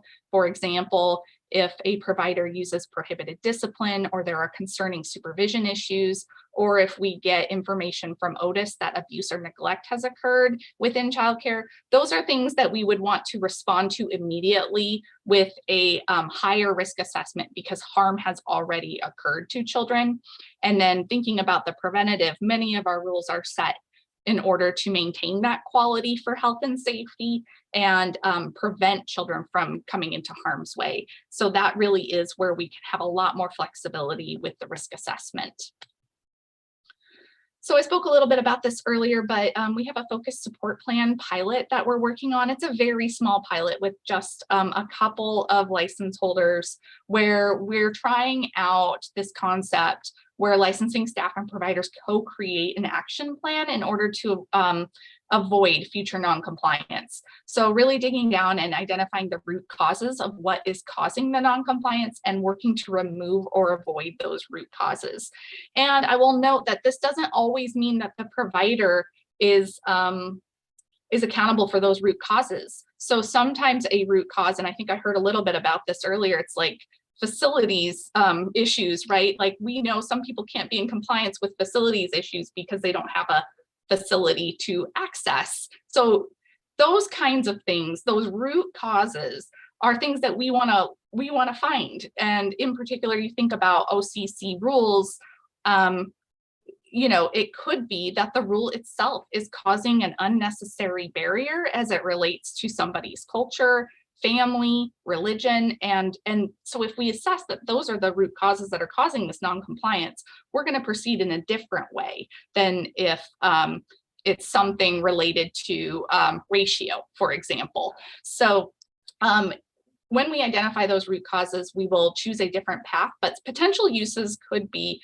when a program is placed on increased monitoring due to strings of noncompliance or noncompliance patterns where it just seems like they're not getting themselves back into this, we can start increased monitoring with this focused support plan in order to achieve them getting off that track sooner. We can think about offering this as an option for programs before issuing a civil penalty. So giving them a more supportive option if they so choose in order to work with us. We're also willing to do this whenever a program's just interested in working with us on this. And again, this is something that we could think about. How do we connect provider to the CCR&R for targeted supports? This is one thing that we could use in order to make that connection. Also, you know, when we think about technical assistance and how we're delivering it currently at OCC, we have a long way to go in thinking about delivering this in different modalities. So in particular, we do a lot of paper at the moment and handing out of one-page resources. And I'd like to see us think about different ways in which we can provide TA. And a lot of that at the moment, we're thinking about doing webinars, information sessions, potentially short online videos that somebody could watch during their busy day when they have 5 minutes to get that piece of information quickly, and accounting for different learning styles too, right? Sometimes people are going to learn a lot easier if they're hearing a clip in a YouTube video, for example, than if we're handing them a piece of paper and saying, read this, you know, after your long, tiring day of caring for children. So we're going to be piloting this process with school age rules this fall as we move to train those providers. And I think we're going to learn a lot after doing that and know how we can leverage what we've created for this process for other license types. Also, just speaking about technical assistance in general, I think OCC needs to work on developing stronger expectations for field staff for consistent technical assistance across the state. So in particular, one thing I really want my team to focus on is when a violation is observed, it's training our staff to stop, observe, understand, and listen to what's occurring. So I use the acronym SOUL to identify, again, back to the root causes. And this, I think, is going to help us see the whole picture of what's going on and give us more information on how to support that provider to be in compliance. Again, we need to define out and advertise that we do technical assistance visits. We need a stronger outward definition of what technical assistance means to OCC. And we need to have these expectations in our manuals, position descriptions, and in guidance for staff. I'd really like to see OCC move into having this be kind of their core function. We always have to respond, like I said, to childcare health and safety, but there is so much we can do on the preventative side to ensure people have the tools and the information they need. And so working on that preventative is really important. And here is a slide that kind of gets at what I mean more for the root causes. So this is for a safe sleep violation and kind of in a brainstorm of chatting with licensors. Here's some of the things that we've gathered from safe sleep violations, like what is the potential root causes? As you can see here, there's a lot of different reasons why somebody may have a safe sleep violation. And so thinking about those things with a director, for example, and breaking it down could lead us to a different kind of action plan. And so just acknowledging that these are very early in concepts and planning, and we don't have much in the way of projects totally ready to go yet. These are really conceptual at this time. So we're doing engagement and we want to do more engagement. We have done some. And just wanted to call out that some of the feedback we've received is we really need to do calls for continued acknowledgement of harm brought upon white supremacy and governmental structures and create an internal culture of accountability to that harm. We need to also build in considerations for self-reported noncompliance. So we heard that as well. I think that's a great idea. And then We also have heard that a suggested KPM could be tracking disparities across violations and legal actions. But again, we still have a long way to go in engagement for this. We want to talk to more families, AFSCME, and family childcare, CCRNRs, and centers. So that is where we're at for the moment. And I'm here if anybody has any questions or feedback.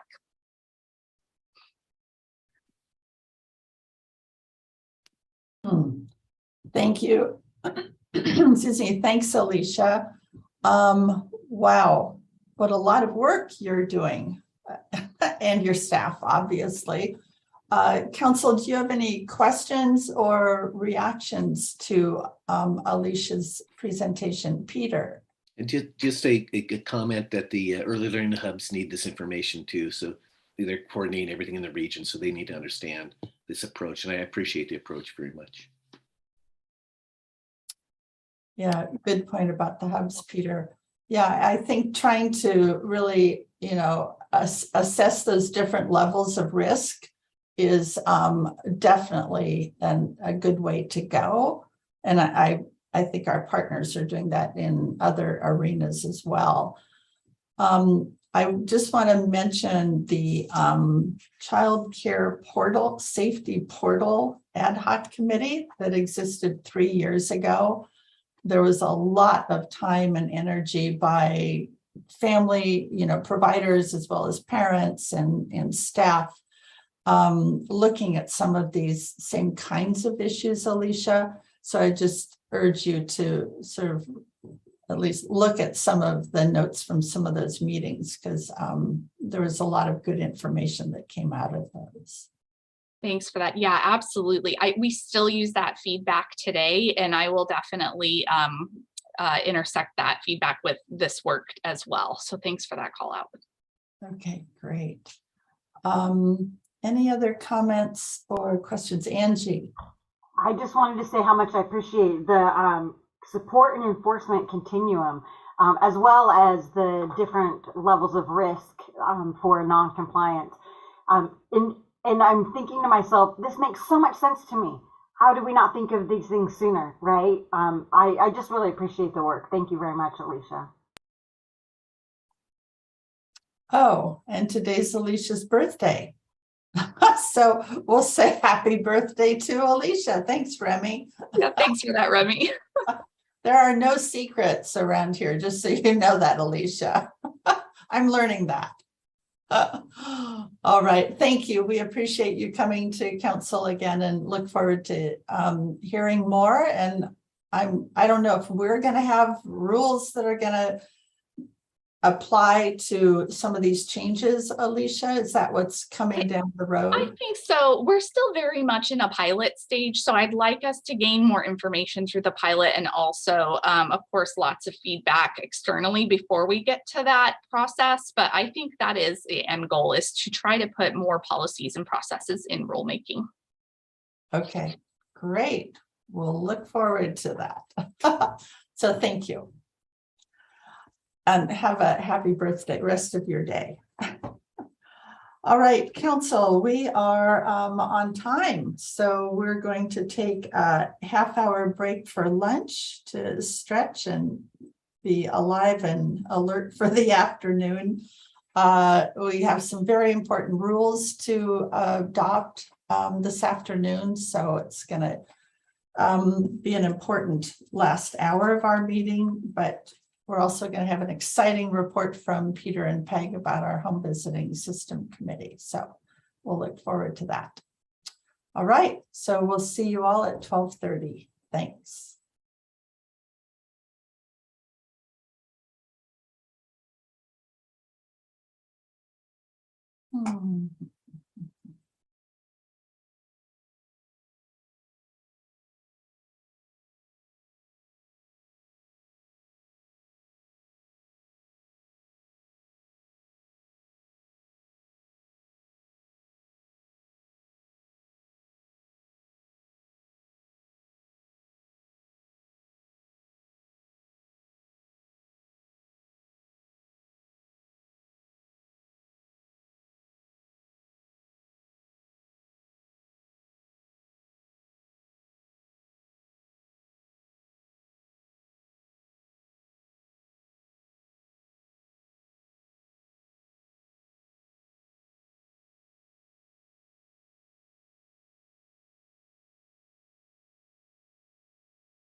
Hi, Sue. This is Ann. I'm here. I'm just wolfing down some lunch really quickly. But I'm No here. problem. Okay, thanks, Ann.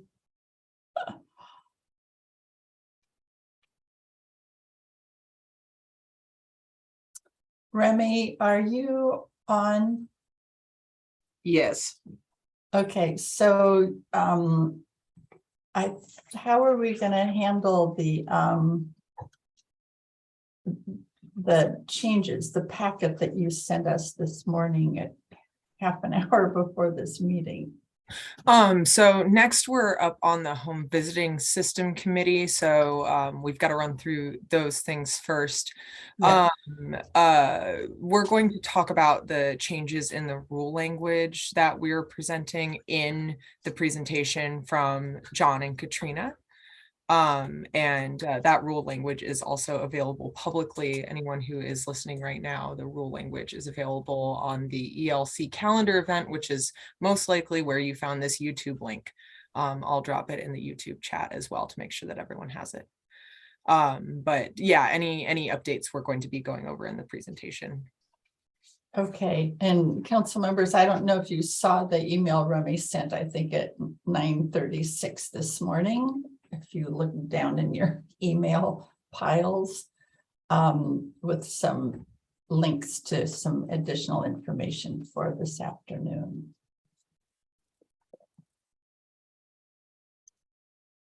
Let's see, we are at 12:32, so we will get started.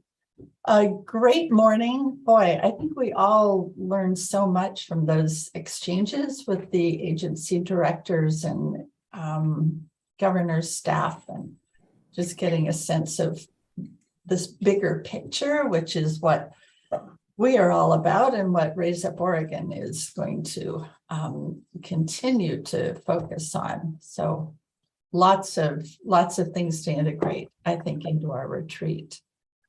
From what we heard this morning. So we're going to lead off this afternoon with Peg and Peter giving us an update on the Home Visiting System Committee. You'll remember the council said that we wanted to form this committee back in February, March. And so we've been moving forward with Peter and Peg providing leadership and working very closely with Christy Cox, who is our consultant on this project, whom many of us have worked with in the past and has intimate knowledge of Christy, who used to work for the Ford Family Foundation. So she's been a great partner in it. And we have an action item on this, as you know from the agenda, which is proposal to adopt a charter for this committee. And as you remember, it's the first committee that this council has formed. So this is a pretty exciting step forward. So with that, I will turn it over to Peter and Peg to make comments and present this information. Well, great. Thanks, Sue. And thanks, Peg. Peg, I don't know if you want to go first or. Go ahead. Great. Well, I can just report to the council that the committee is off and running. The charter is pretty straightforward. It's just a 2-page charter. And just really want to emphasize that our role, they have a working team of folks who are seeped in the area of the home visiting programs. And they are doing the lion's share of the effort. Our role is to basically be able to elevate their work and look at it on a systems type level, and then be able to give feedback for what they're bringing up, and then be advocates both to the council and then to the other partners in state government and our regional partners as well. We're doing a similar effort in Southern Oregon, where we're convening our home visiting programs to try to see if we can just map out what programs we have operating, which programs are pretty much universal programs for families, which programs are targeted towards more increased support, early intense support. So it's fascinating, and the data behind the home visiting programs is so clear. I'm preaching to the choir here, but the fact that if we can expand home visiting, we know we're going to have an impact on abuse and neglect. We know we're going to have an impact on better outcomes for kids. So with that, I'll toss over to Peg to see if Peg wants to say anything about the effort that's underway. Yeah, no, I think Peter summed it up, that we really are looking at, the committee is really looking at a systems-wide approach, kind of staying out of the program planning or management, and to try and have this be something that can be inclusive, and certainly look at it with equity in mind, particularly focusing on many families that haven't received home visiting services, or have been reluctant to receive home visiting services because of trust. I think looking at all of those things, and the working committee is really doing the lion's share of the work here, and then presenting to us. We have the opportunity to just educate ourselves more and more about all the programs that are available and what has worked in other states or in other systems as far as a more inclusive kind of system for home visiting, and coordinating that amongst various agencies. So that's kind of our role. And just to note, the Ford Family Foundation is hosting a 2-day conference this week focused on home visiting programs. So Robin Hill Dunbar from the foundation is part of our committee. So I'm sure we'll get an elevated discussion this week as well. Yeah, Sue, can I just jump in too? Oh, please do.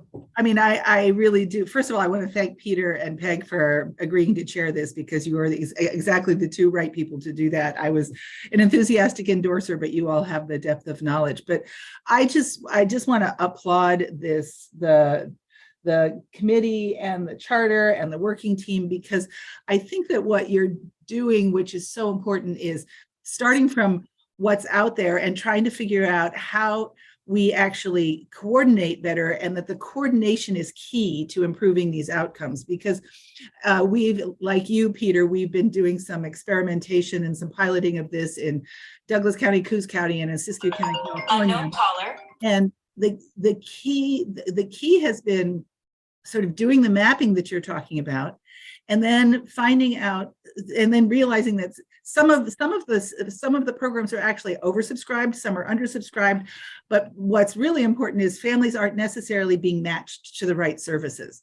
And so that coordination is about sort of filling the gaps and making the match. And for us, the coordination process has taken a while to build, but it's been having coordinators to actually forge the relationships and make sure that there's sort of smooth communication between the programs and the families and across programs, so that they know about each other, they build trust, they can refer back and forth to each other, has produced just incredible outcomes. It really has. And I'm really thrilled that our former staff person, Kirsty Cox, was involved in this, and that our current staff person, Robin Hill Dunbar, who is just such an expert on all of this, are involved. So thanks to all of you for taking this up and for doing such a great job. Well, thanks, Ian. We're indebted to you and your foundation, and for also laying the groundwork for this. I mean, we're not starting from scratch, so that's very encouraging. Well, that's a dream come true for foundations, that they believe that we in the philanthropic world believe that if we can sort of test out some ideas and figure out how to make them work, and then have the whole statewide systems sort of incorporate those lessons, that is exactly one of the key roles of philanthropy. So for us, it really is a thrill. You're just doing your job. Just doing your job. All right. Okay, so council members, do you have any questions of Peter and Peg, or any questions about the charter, which is in our packets?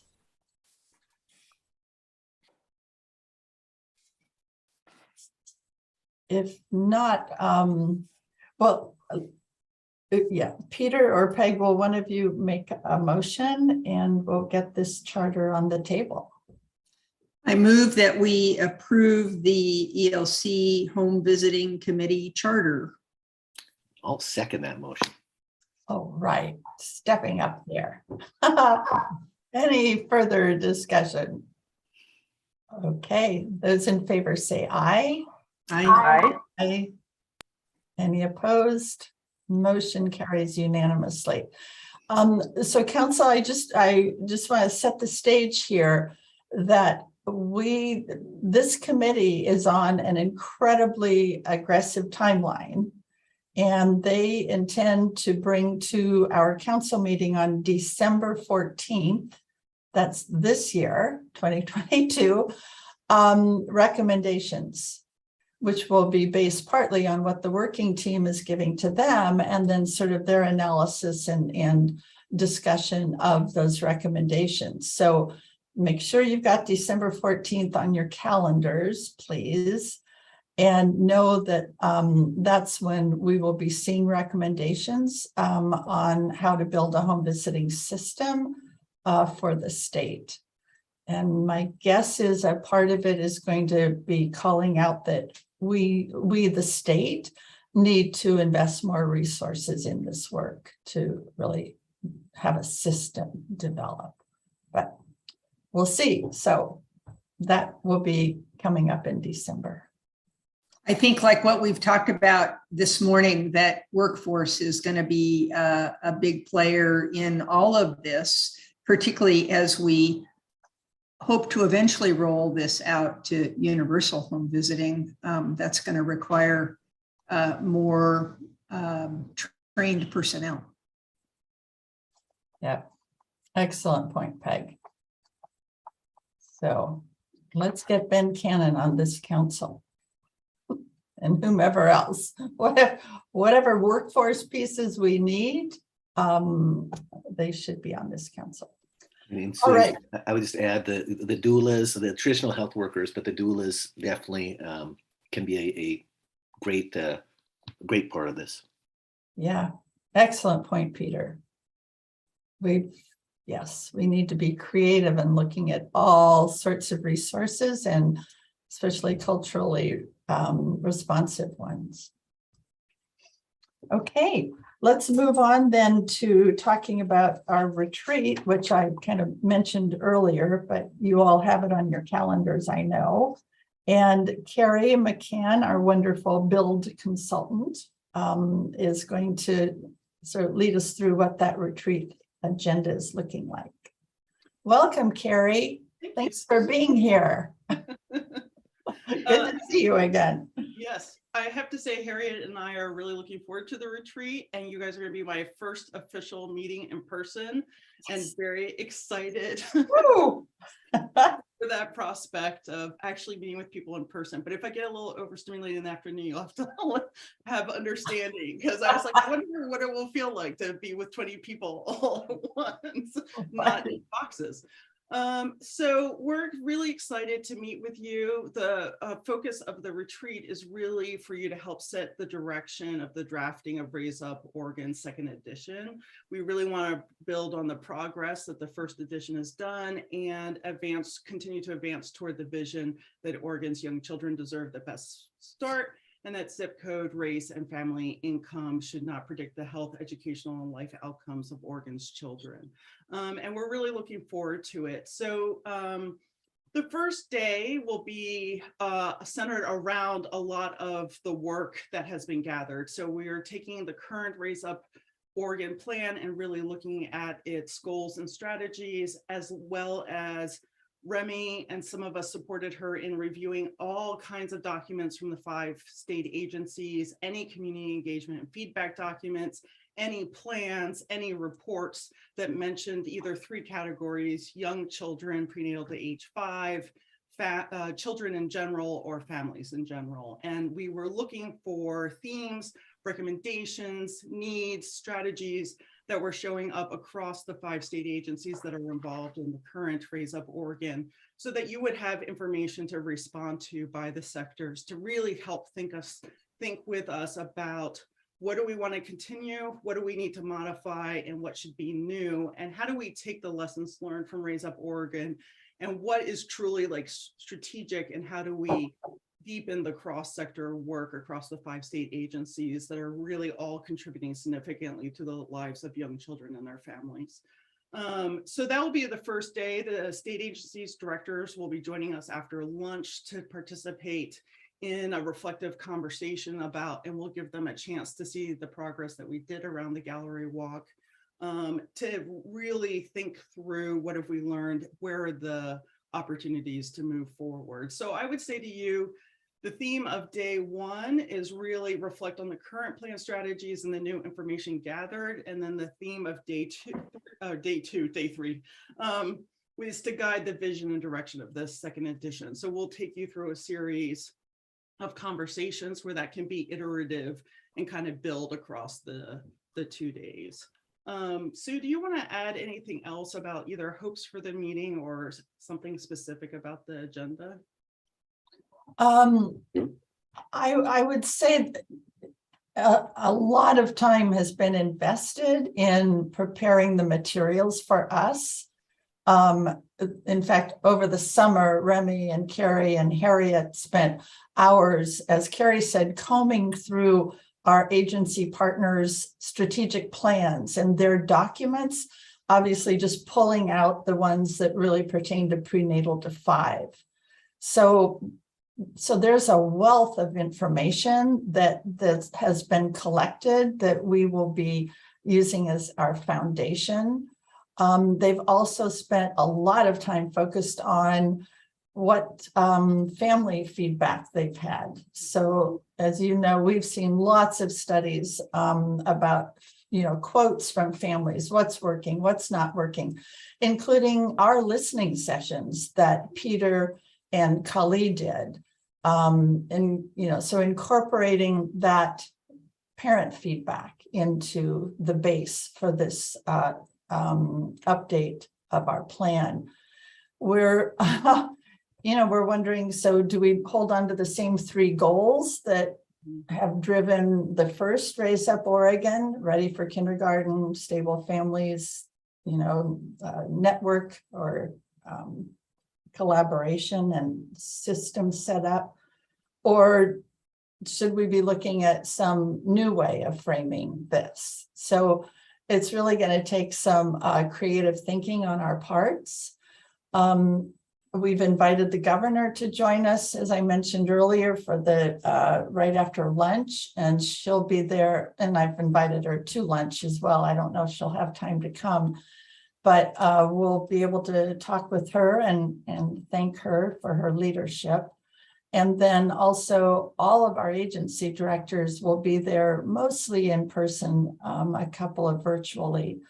And so we'll be able to really integrate their ideas with what we've heard in the morning, and then set us up for day 2, which will really be a work day where we say, okay, here are the ideas we want to put out there, and really have a preliminary Raise Up Oregon number 2 to start taking around to communities and having staff and all of us and the hubs and networks take a look at it in 2023. And our new governor. So, yeah, so it's going to be really exciting time. Our intent is to send you the gallery walk that we're going to have posted on the walls in the room ahead of time. So if you're someone who likes to kind of see the information pulled together, you'll have access to that. And we'll include the activity questions in that packet. So if you see the kinds of questions that we'll be asking you, you'll have that all ahead of time. Remy is also going to make available to you. We have a very detailed document of our summary of every single document read. And then we have the gallery walk, which summarizes that information up. If for some reason you would like to see the kind of detailed information we captured from each plan, Remy will include that in your packet as a FYI to see where the themes for the new information came from. Yeah. Well, any questions from council members or comments, thoughts about what is missing from this retreat agenda, or any feedback? Because we have another retreat planning meeting tomorrow morning. Nope. No, I just want to say I appreciate Carrie, you saying that you'll get the materials out earlier because that's as early because I need the time to prepare and really think about it and talk to my wise advisors and so on. So I really appreciate that. Yeah, our target, I think, Remy, last target I heard was the Wednesday. Yeah, we're looking to put out the Early Learning Council meeting packet for the retreat on Wednesday, October 5th, which will include everything that Carrie just talked about, the gallery walk. And might I add that detailed informational gathering document that she mentioned is about 80 pages, but it's clickable, so. Oh, good. Thanks. Okay, thank you, Carrie, very much. And tell your partner, Harriet, thank you for all the work she's put into this. And Remy, it's going to be a great 2 days. And I think all of us, except for Khalid, will be there in person. So we'll actually see each other for the first time in 3 years. Hard to believe. Hard to believe. So let's move on to if there are no other comments, questions, etc. Okay, it'll be a great 2 days. Thanks, Carrie. So we are going to move to the rulemaking part of this agenda, which we have in front of us, and Remy will be providing the leadership.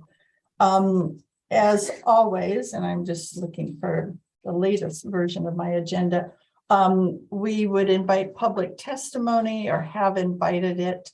And there's nobody who has signed up to speak now at this time at the meeting. But we did receive some written testimony, and Remy, I'll let you describe what that is. And Remy sent it out earlier this morning. Sure. Thank you, Sue. We have, so just a little bit about the public testimony.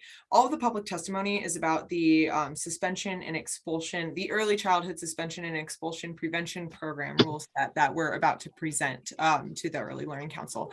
And before my analyst colleagues who are going to do the overall presentation, we're actually going to have Alyssa and Serena talk a little bit about the equity strategy overall with the organization and how this all fits into it. But the public testimony that we received, we set up a feedback form so that people could just very easily give us feedback on the different rule numbers. And we got 26 entries from that, as well as one letter that we received from the union. A summary that I sent out the public, the memo of the summary of public testimony. It's also posted on the website publicly for anyone who wants to look at it.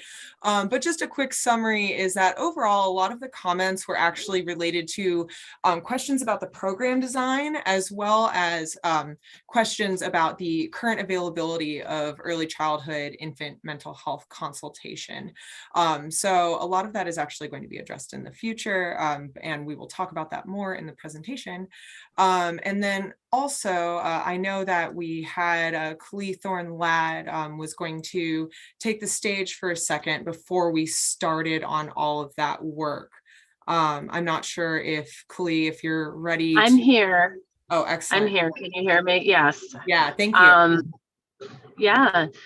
I just wanted to recognize and honor someone who recently passed away, but was instrumental in getting us to this place where we actually have a suspension and expulsion ban. And that is a woman named Hadia. And Hadia has been part of Black Child Care Pediatrics, but also has been a leader in early childhood for a very long time.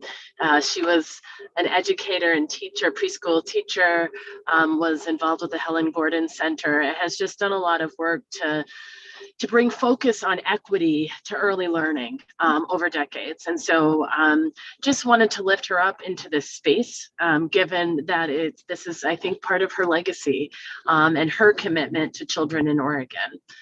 And so I guess perhaps asking for just a moment of silence and just recognizing her contribution. Okay.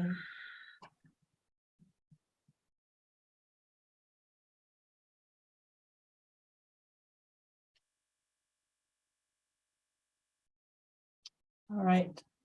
Thank you, Kali. And we appreciate the foundation Hadia has left for all of us. It's great. So now we're going to, sorry, who's leading this off? Alyssa and Serena are going to chime in for just a few minutes. We actually, a couple of our program managers are actually coming back from the Celebration of Life for Hadia currently. So they'll be on in just a few minutes. And while we're waiting for them, Alyssa and Serena are going to speak to a little bit more of the theory behind the changes that you see in the rule language that we sent you this morning and is posted publicly. Thanks, Remy. So you'll hear more from the team about what this rulemaking process entailed, but I think hopefully you'll kind of see that it really is something we want to replicate as a model through future rulemaking. It was very comprehensive. This rulemaking advisory committee dedicated far more time than typical for rulemaking because they're so passionate about this work and because this work is so important. And they surfaced a lot of really critical definitions and ideas. And you'll see that some of these have been struck out of the proposed rulemaking. And we wanted to just kind of explain why. You'll see terms like culturally responsive or anti-bias practices removed. And what this really clicked for us from an agency perspective is the need to have this level of definition across all of our programs. We don't want to just see it defined in one set of rules and not another. We also don't want to set up a structure where we've defined it one way for one program and a different way for another, and be kind of confined to having to update multiple rule sets every time these concepts evolve and we learn more. And so one of the things that Serena is doing is taking what the work that she did for Department of Administrative Services as the Chief Cultural Change Officer. She was the lead on developing the governor's DEI action plan.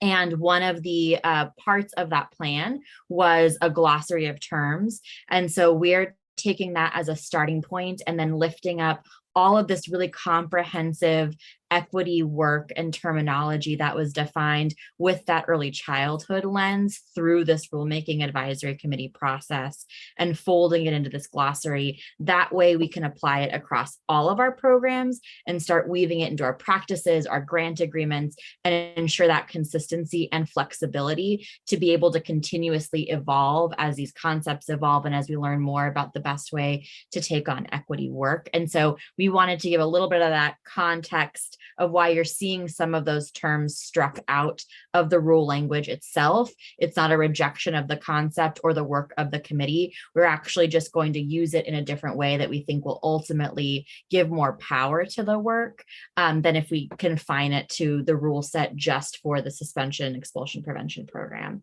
And Serena, if there's anything you kind of want to add there in terms of what you're in the early stages of putting together.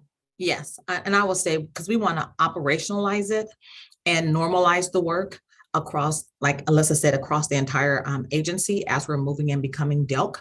And so that just becomes part of what we do every day. And when we're doing our work, no matter what program you're in, then there's definitely consistency and we're being intentional about the work that we're doing going forward. So quick question, have you circled back to the RAC members to let them know about this pretty significant change?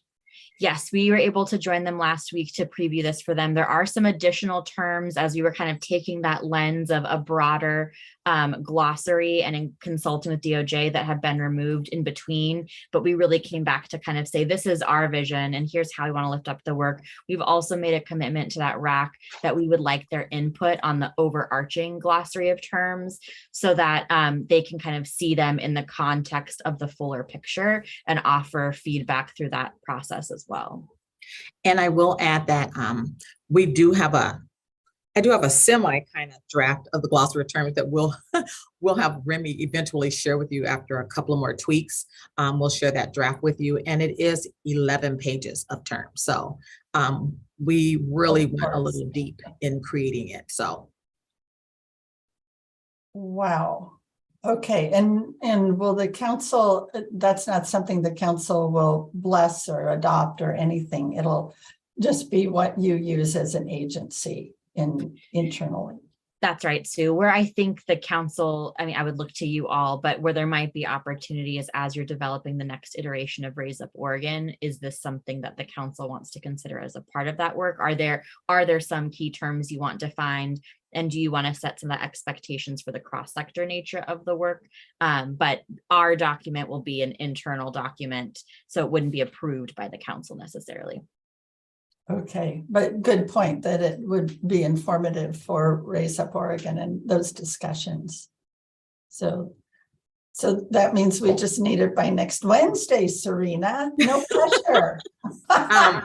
We'll make sure you have the draft by then. And can I just add one more thing to Sue and the rest of the council? This was not done in a vacuum. This was done across agencies with ODOT, the chief DAS, the cultural change office, and also with the governor's office, that they've had their eyes on this. And so never in a vacuum, but definitely taking things from different agencies that we can use. So there's consistency across agencies as well, and not just with early learning when we're talking about different verbiage, when we're talking about different definitions and different things like that. So it has been a partnership, and I just pull things together as we're going forward. Well, that could be a first if it's crossing all of those departments. Great. Okay. Just to clarify, Sue, it wouldn't be our document that does that, but really leveraging the governor's DI action plan. So that's why we felt like it's important to build off of it, recognizing there's so much equity work that's operationalized with an early childhood lens, and we want to make sure we apply that lens to this work, which is really what the RAC lifted up through their process, is that we can't take terms that are applied in a variety of settings without thinking about what that means in early childhood. Okay, so that's the definitions, but I noticed that the new purpose. So how different is this purpose statement sent out this morning from what we had before? So what we tried to do in that purpose statement, I know we have Kayla joining, and I apologize, I keep looking away. My dog is being a rascal and he keeps taking things from I don't know where. But we really wanted to try to take some of the intentionality of those definitions that did not end up, we're not recommending for codification, but make sure that intention comes through in the purpose, that we could make sure, because equity is such a foundational component of this program, we wanted to find another way to set that expectation, that intention, without defining terms and hemming us into kind of that rigid structure of having to continuously update through rulemaking. And Kayla and Katrina, I will let you speak to any more of that as well. Hi, Kayla and Katrina. Nice to see you again. Hello, Sue. Hello, Early Learning Council. Katrina, I think you're best suited to take this one away. I apologize for just rushing in right now. I am just coming from the celebration of life for Hadia Miller. And Remy's messaging me that you've all heard that. So, so thank you for being at that celebration also. Yeah. So I think that your question is about the addition to the purpose statement. Is that right? Right, yeah. Right. Because it's, yeah, just how different is it from what we all had seen before? Yeah, so it really isn't very different. It's mostly that some things were moved. So the purpose statement is the same, except for let me get the text in front of me. The bullet point, the first bullet point under the purpose is new to the purpose statement, but it is not new to the rule set, because it is the same text with just like the first 3 or 4 words of the paragraph were changed. It is essentially the definition, the text that we had in the definition for inclusion. And as Kayla and I were working on this, what we kind of realized, and I think that I end up really liking how this works. But if you look at point 2, the purpose of the program is to reduce the use of suspension, expulsion, etc. Point 1 is, what do we want to do instead? We want to promote inclusion. So it's sort of and it makes sense then to say we want to promote inclusion as like primary, and we want to reduce suspension and expulsion. Does that make sense? Okay. Yeah. So what was in the definitions number 10, inclusion, is now over here under purpose. Correct. So it's sort of the two sides of the coin. We're sort of starting with, here's what we want to make sure we're grounding this program in, that the practices and the values reflect inclusion and are representative of inclusive practices. And sort of the flip side of that is we want to see a reduction and eventually, as I think Serena would state, an elimination of disparities, right, in the use of suspension and expulsion.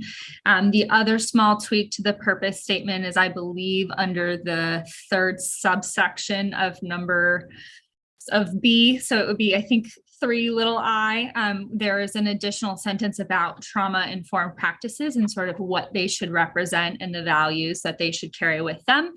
That was also pulled directly from the definition of trauma-informed, because as Alyssa was talking, we're pulling those definitions into that broader glossary, but we didn't want to lose the context around that there's some intersectionality to trauma-informed across a range of issues. And so there's a new sentence under there.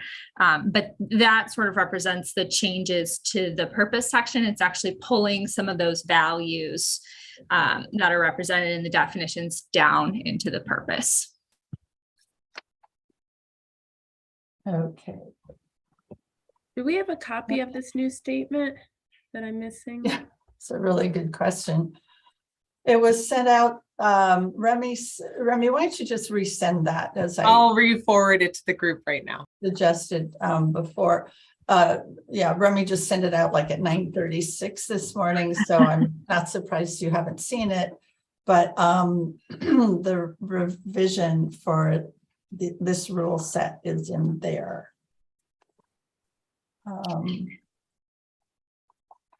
Would it be helpful just to pull it up on the screen quickly, Remy, so that we could all look at it together without, yes, people having to search inboxes? It looks like we should just do that quickly if possible. I have it pulled up, Remy. Do you want me to pull it up? I also have it pulled up right now. So. Oh, it's a fight for the screen share. I know. Why? Here we go. While we do that, can I ask a question? And I don't know whether this is the right place to do it, but the list of various kinds of disparities is a long list, and I don't know if that's the normal list that is used, but I'm always on the lookout for disparities related to geographic location and geography and where you live, because if you live in a really distant, isolated rural place, there are disparities and there are biases that are associated with that. And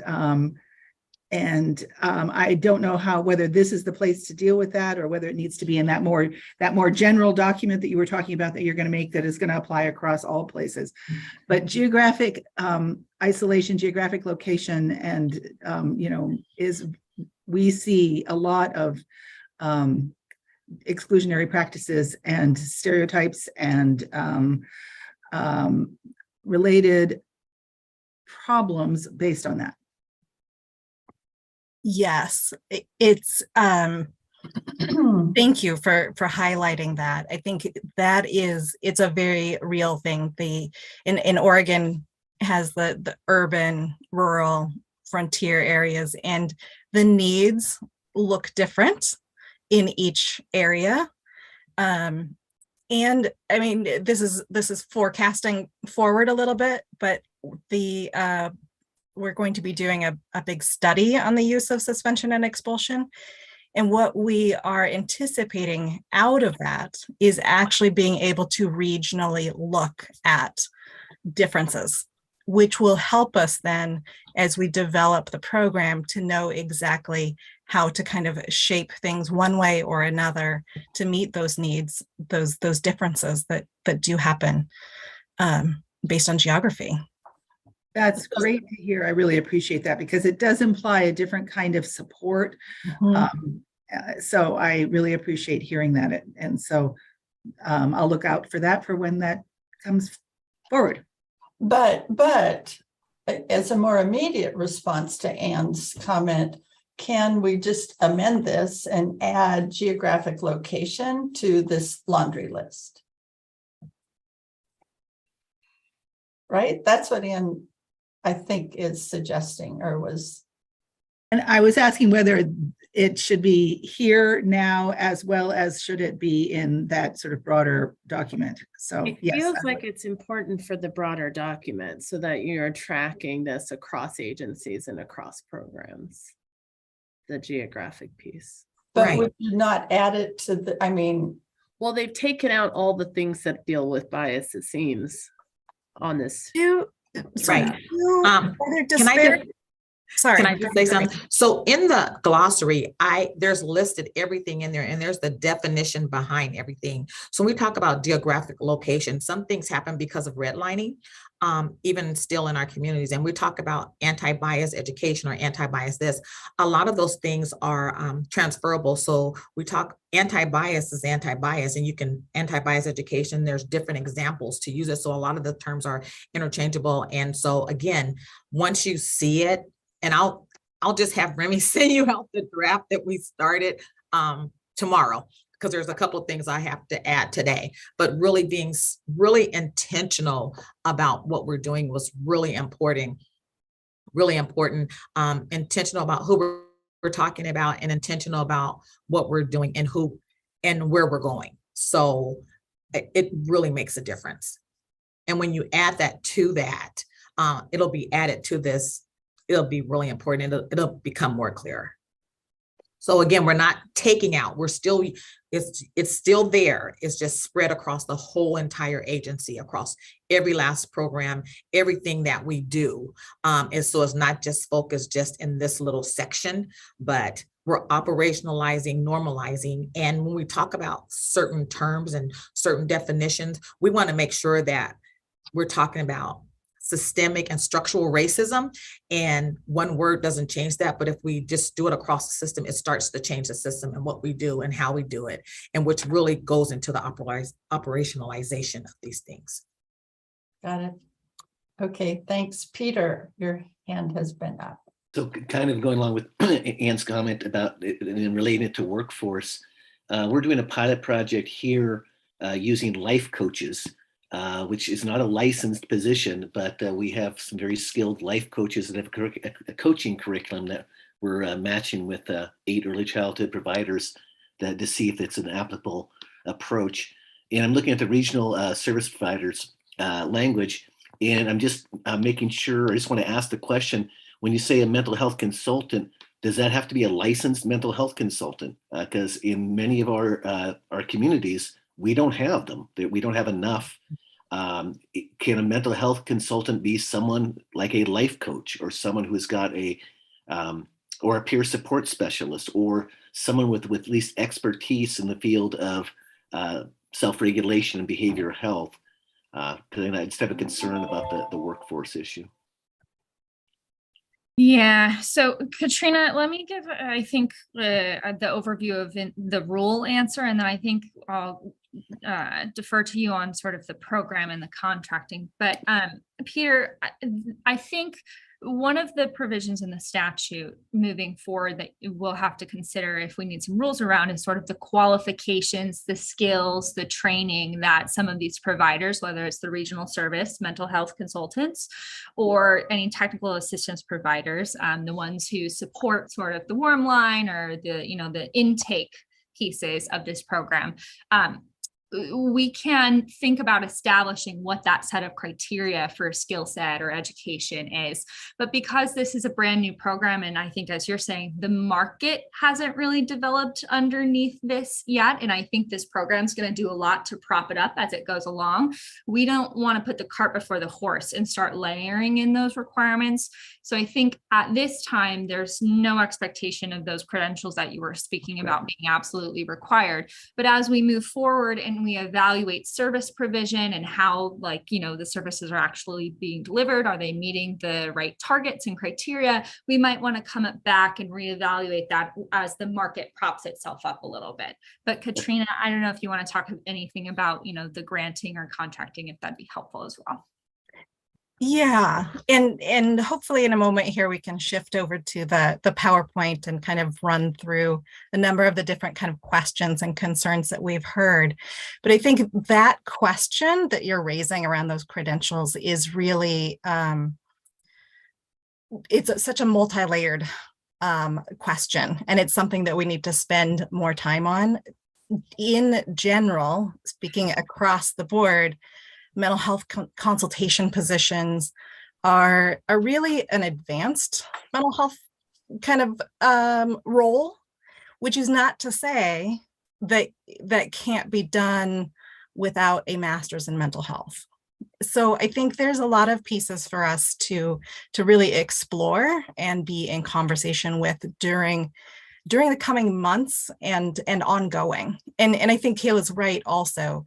We're working on, or we will be working on, strategies to how do we increase the accessibility to become a mental health consultant, and how do we increase options, make sure that we do have the right services in all the areas, in the culturally responsive, culturally representative services.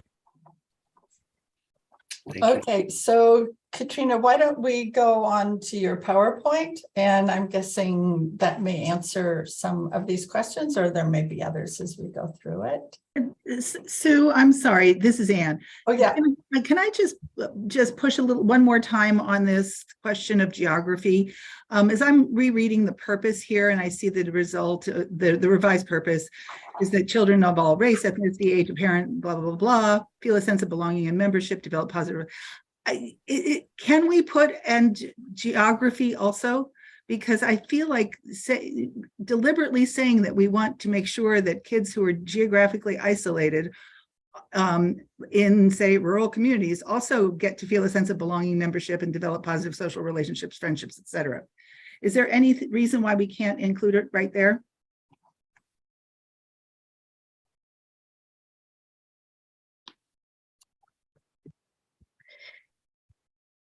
I think just on a procedural note, it can be done as an amendment, but need to open it up on the floor before adding the amendment, if I'm remembering the procedural process.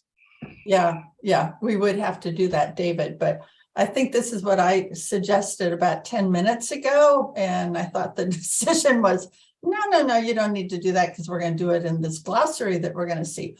But I also agree with Anne. I'm not sure why we don't put it in here and the glossary. So one thought I have, which is less about point 1 of the purpose and more about point 2, is, do we know at this point, we know that children are excluded from early care and education based on all of these factors that are in point 2. Do we know that they are excluded because of the geography? Because I think the piece I'm thinking about is there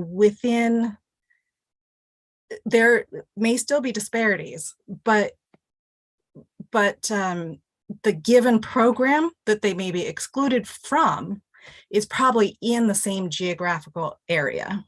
So I think I'd kind of want to understand more about that. And is it actually one of those things that causes expulsion? It's definitely a factor in how we shape the program and what the services need to look like. I guess the way I would answer that question is that we know that that on every single life outcome, rural kids do worse than urban kids. And so that's sort of the general answer to that question. So I would also add though, and I guess I would think this is about inclusion and access and opportunity, not about the reason they get suspended. So if we start saying that, I think that's not accurate. It seems like and you're suggesting that it goes in 0005 sub A, like 1 sub A, which is really just stating the intention that children feel included regardless of this long list of factors. Whereas to your point, Katrina, sub B is then getting into what we know from the data. And Kayla, I look to you, I know you're not our DOJ attorney, but it doesn't seem to me that there's any limitation by noting, to your point, and that those children feel included, and that is a goal of this prevention program. I don't think that puts us on the hook for data tracking and some of the other kind of ramifications you're getting at, Katrina, in terms of why are they being removed from programming. So can I just say, I thought I heard Anne say 0.1 in 10055, which is not 0.2A or 2B. One lists out belonging, and it doesn't mention geography or rural as sort of a demographic that needs to experience belonging. So I thought that's where Anne was adding it. And if I got that wrong, Anne, correct me. But that makes a lot of sense to me under 0.1. Agreed. I have no concerns on the sort of regulatory construction side of the house with adding geographic location to the list of beginning at all, that long clause.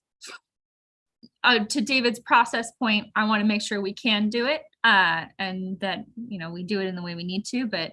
Yeah, I think we just eventually will need to get a motion on the floor and then we'll amend the motion, but. Fair enough. Okay. I didn't think we were quite ready for a motion until we maybe see the PowerPoint. Okay, and Thank you, everybody. Geographic location is sort of what I have in my head as the term. Is that all right? Yeah, geographic location or geography even. Yeah.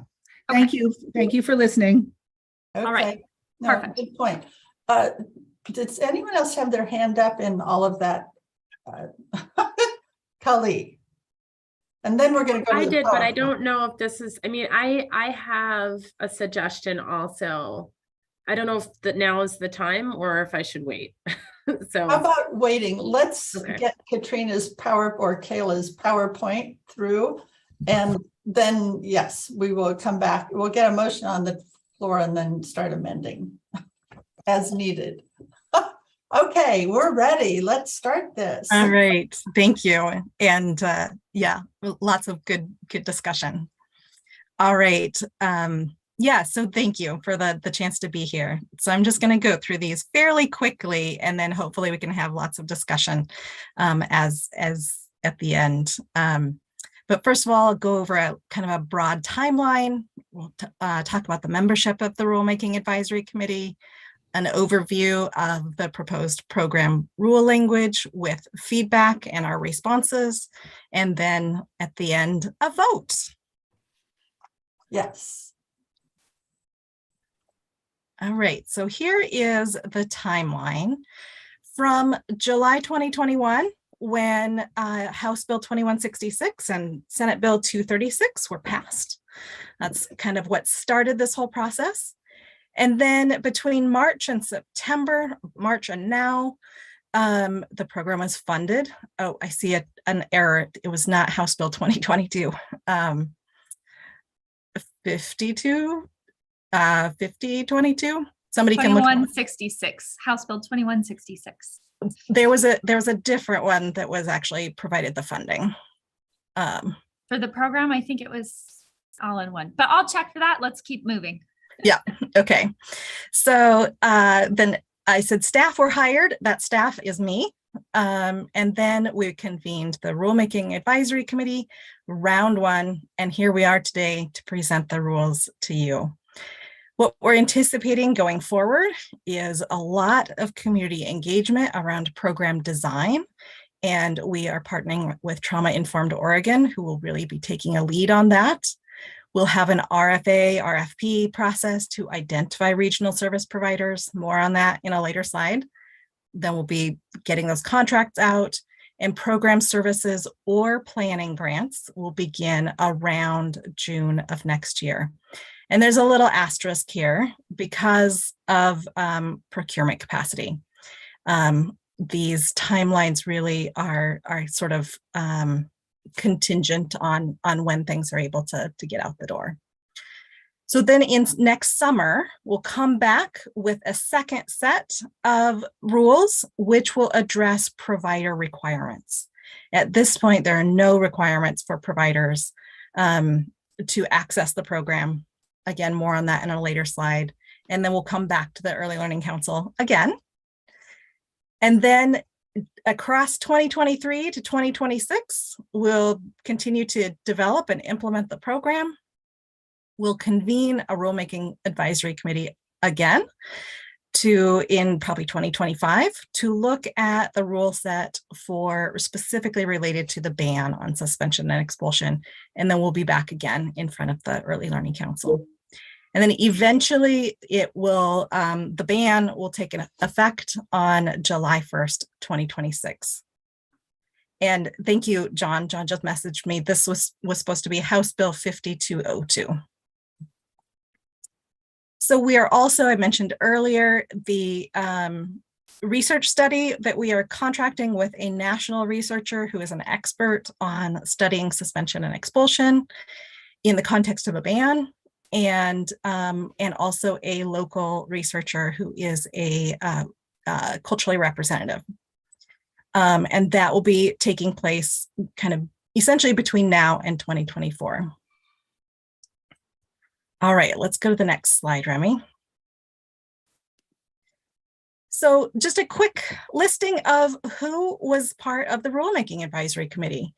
This is the list of people that were members, and there were 47 applicants. So we chose 16, which I understand from Remy is a higher than usual number, but we really worked to identify people who would represent the groups most disproportionately impacted by suspension and expulsion.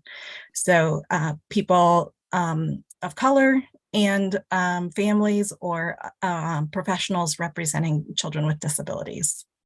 We also worked really hard to try to get geographical diversity and to represent a whole variety of different early learning organizations. Okay, so today's slides will cover these things: the definitions, the set of definitions, the purpose, which we've already been talking about, requirements of regional service providers, and reporting requirements. What is not included today is anything about providers, any prohibition on actually using suspension and expulsion. Of course, we want those practices to start diminishing as soon as possible, but in this rule set, there's nothing that prohibits the use of suspension and expulsion. And there are also no provider requirements to access the suspension and expulsion prevention program, because we need to do all of the work to create the program before we ask anybody to access it. Okay, so here's the list of definitions. And these ones in bold are the ones that I'm going to go over in the next slides, because ultimately these are the ones that had the most conversation, most feedback about.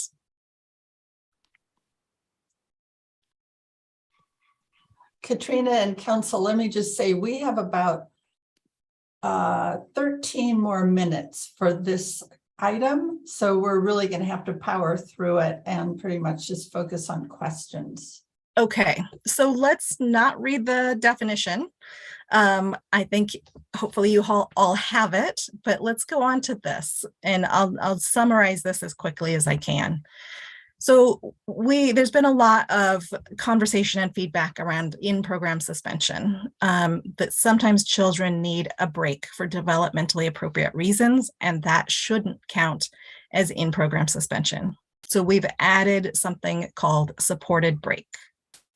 We also rewrote the definition to remove the word remove because of some juvenile justice implications with that word. And then there has been a lot of conversation around this clause of due to behavior or due to child's behavior. So we're at this point proposing that we keep the definition broad as it currently is, so not including this clause. Kayla assures me we will come back. Sorry, Kayla. We will be revisiting these and have the opportunities to revisit definitions over time. But keeping it broad really allows us to take a full broad look in this study of all the different causes of suspension.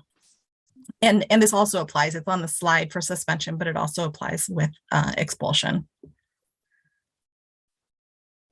Just to put a finer point on why this piece is sort of important, is that with a clause like due to behavior, we're sort of narrowing the scope of those suspension or expulsion actions that maybe have the best opportunity for resolution with a service provision like the IEC MHCs versus like a suspension and expulsion due to continuous late pickup or a non-payment of copay or things like that may not be as ripe for that type of service provision. However, in limiting the scope, you don't get to capture the full sort of suite of reasons for why children are getting suspended or expelled. When we do the study, we don't have an opportunity to actually evaluate what's happening on the ground and what the sort of ground truth is at the provider level versus the family level. And so that was sort of the decision-making criteria about this. It is actually a huge change in scope depending on how this definition is constructed. But just so that you have that context, we're going broad now so that we can get the full picture. And if we need to reevaluate a narrower scope or changing direction, we can do that at a later date. Thank you, Kayla. All right, Remy, let's go to the next slide still. There we go. So feedback we've heard about expulsion and soft expulsion is providers need options to remove families from care due to some of those issues that Kayla just mentioned. And again, at this point, we don't have any provider requirements. There are no prohibitions on expelling children right now. And also sometimes a child needs greater, has needs that are greater than a particular provider is prepared to meet. And so in the next round of rulemaking, we plan to bring forward a definition for planned transitions as a kind of an approved way of moving children to a new program when that's necessary. All right, Remy, let's go to the next one. So infant and early childhood mental health consultation and technical assistance providers. The big concerns here are about workforce shortages and wait lists for services and insufficient capacity. I don't want to minimize those concerns whatsoever. They're very real, and this program won't solve all of that. But it is about bringing more resources, more staffing to the state than has ever been available before. I think there's also to some extent a misunderstanding of what is infant and early childhood mental health consultation and how does it exist separately from, for example, mental health treatment services for young children, which do have very long or can have very long wait lists. Also more desire for just more specificity around technical assistance providers. What do we mean? And that will be developed.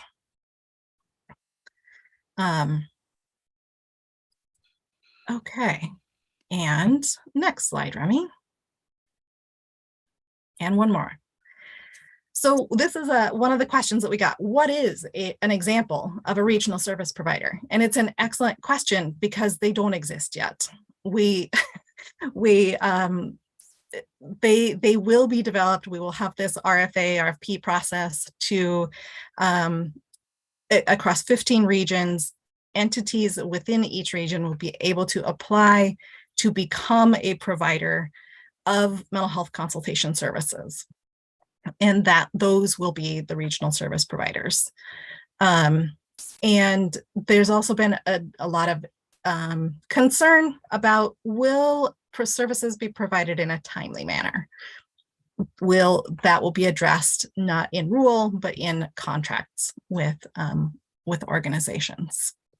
So Katrina, what are the 15 regions? Good question. Those are the same geographical regions as the CCR&Rs. So it's not that we're saying it's bounded.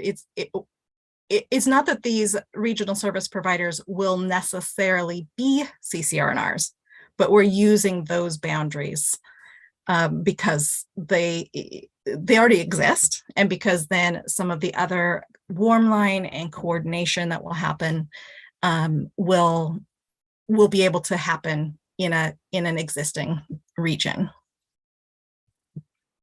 Okay, and some of us could wonder why it's not 16 hub regions, but we don't have time to talk about that right now. But I would like an answer to that. So yeah, okay. And Kelly, I see you have your hand up. Yeah, I unfortunately don't have a long time left, so I want to raise a couple of things. One, I think that there has to explicitly be a requirement that there be partnership with hubs. So whether or not the region is like CCNR versus hubs we've set up, the council has had a big role in setting up hubs as sort of a regional service coordinator to have this whole other regional service piece that's not connected to the hub, I think is detrimental to setting up the system of early childhood care that we are trying to set up. So I guess I want to amend to include some language that would say partnership with hubs under the OAR 414580010, the regional service provider requirements. The second thing that I think the updated version is a lot better. So thank you for the thoughtfulness. And I think it's just much stronger all together. The only other thing, I think we've done a really tremendous job of highlighting bias and disproportionality and anti-bias in the language. One thing that I know though, when you, so the disproportionality is very clearly Black children with disabilities, and Indigenous children, I would say, are like the three categories where it's most disproportionate. But when you look at the state overall and the numbers of children getting suspended and expelled, they do not fall into those groups. And so there's more than just bias that's an issue. And one of the concerns I have, it's not just trauma-informed mental health consultants. We need educators, preschool teachers that understand that understand neuroscience, that understand like the development of like the emotions and behavior. I have seen educator after educator who knows those things to be able to de-escalate a child and help support positive behaviors. For educators that don't, they can trigger a child and exacerbate. And so I don't see enough language that addresses that thing, because that is a huge thing. I would say it's as big as bias and causing this ongoing ongoing suspension and expulsion. And I have talked to families across every demographic, and this is an issue particularly for boys.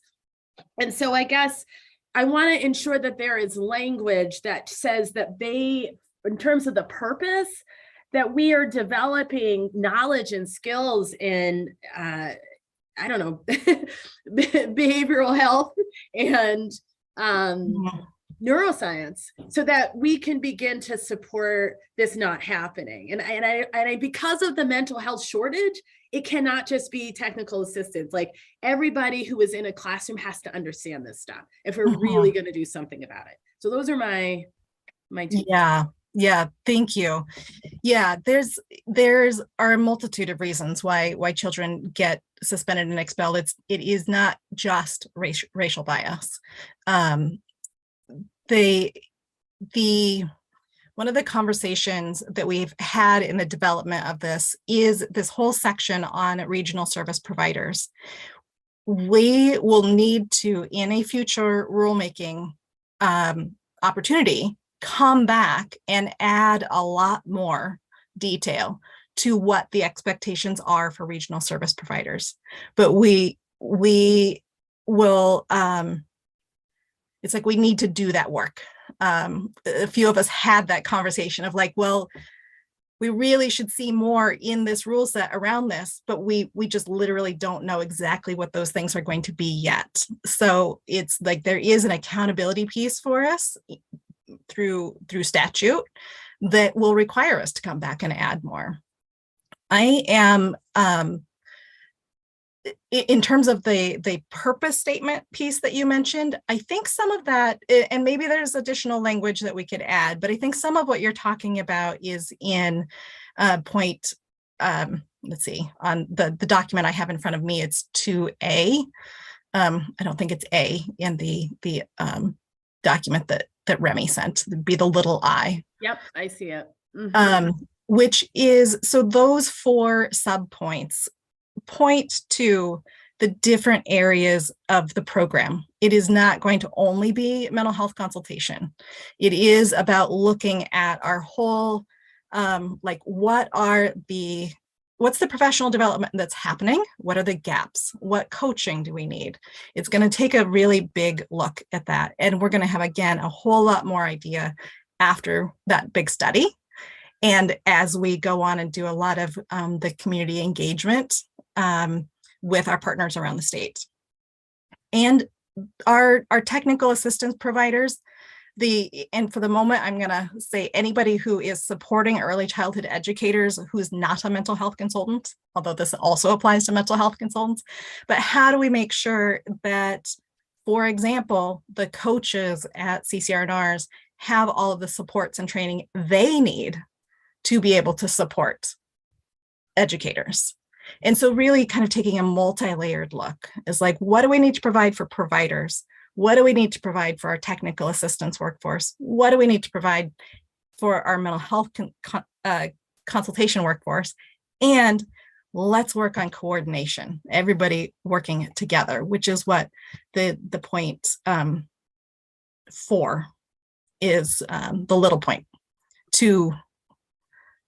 On my screen, it says D, which is not So D. I know that, Sue, you're being really mindful of time. I think the question is, we know we're going to be coming back with more rule sets because we didn't want to put in requirements when there's no services to offer, everything that Katrina has laid out. So sort of what needs to be included for the council like they can adopt as is. One thing, this is kind of a preview of some of the other rules that you're going to be seeing today. We really don't want to put things in statute that could bind us from a procurement perspective either. So I think you'll see we're trying to stay intentionally broad in some of these things. That's why we're not getting into a more in-depth definition of regional service provider, because this is an area that we know we're going to be defining much more fully. And so that's just something I want folks to be cognizant of if we're going to start to name other requirements of those providers.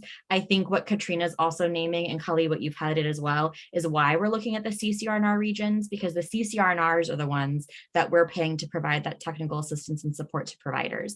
Hubs are the conveners, the connectors. So in Katrina's kind of multi-layered example, they need to be in the equation to help convene partners across sectors. They should not be the ones providing that technical assistance and coaching. That's where we have that support from the CCR&Rs. And we want to make sure that that structure is what we can leverage when we're thinking about providing that on the ground TA to providers that may go beyond or outside of mental health consultation. So I just wanted to wrap all that up because Sue, I know you're trying to keep us on track.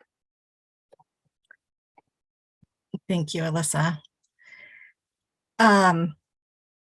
So Tully, that's the response to, I think, your question. But I don't think mentioning the hubs in partnership with hubs restricts procurement or says that it's going to hubs. That's not what I was suggesting. Yeah, I think that's fine. We also, as Katrina mentioned, we're going to have contracts. So we're going to have, that's where we can get really in depth too about who, everybody that needs to be at the table. But we can add that as its own kind of standalone sub C.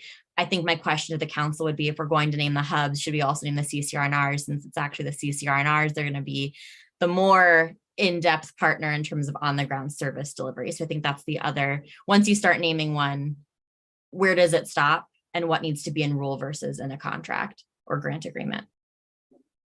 And Kali, tell me if this would sort of address your concerns, and Alyssa, I'll use CCRNRs in there too, but instead of adding a little sub C, I'd actually just like to amend B after where it says collaborate with and coordinate services with technical assistance providers and other cross-system partners, and then add comma, such as the early learning hubs or the CCRNRs, comma, to determine, et cetera, et cetera, et cetera.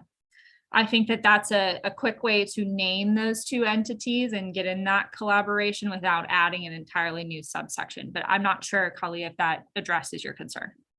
Well, that phrase, such as like can, and the word can means they don't have to, but they could. And I actually think, I mean, we've set up these hubs intentionally, and then we keep creating these things that don't have to connect with them. I guess I'm wondering, why do we have, and in most communities, hubs are bringing together all the pieces, but they were intended to. And I think things that we set up should intentionally connect with them. We don't have a system of early learning and care yet in Oregon, and we won't unless we're intentional in ensuring that connective tissue exists, in my opinion. I think, Kali, one of the things to think about there is a rule versus contract or grant. If there's a culturally specific organization that seems really well suited, has deep relationship and community, and is maybe less connected to their hub, because we also know that there's some issues with relationships and community, do we want this rule to preclude them from being eligible versus saying in their agreement, one of the responsibilities is to work with the hub and the CCRNR? So that's what I mean when I say I worry about the unintended consequences of adding more requirements in rule versus saying you're telling the agency, when we do these agreements, they must work with the hub to deliver these services. Mm-hmm. I mean, I see what you're saying. I think either way, I want to see the relationship. So while I wouldn't want it to be a barrier, then I think the request is that they work with them. And I think hubs need to do a better job of working with those entities. Like everything that connects the two, I think is important. So, but I do, that's a good example. I see what you're saying. I've got people standing outside my door waiting to come in. So I actually have to go. I apologize. Well, and we've got to, don't go yet. We need to get a motion on the floor and approve rules with an amendment before we lose a quorum here. So, can I just my quorum? I don't know what the rest of the PowerPoint is. I think we pretty much touched on everything. There was going to be one more slide with next steps, but I think that is something that can be foregone. Yeah. So Sue, floor amendment. Okay. So will someone please move adoption of these rules as presented, and then we'll go to an amendment. So moved. Great. Who was that? Anne. Okay, thanks, Anne.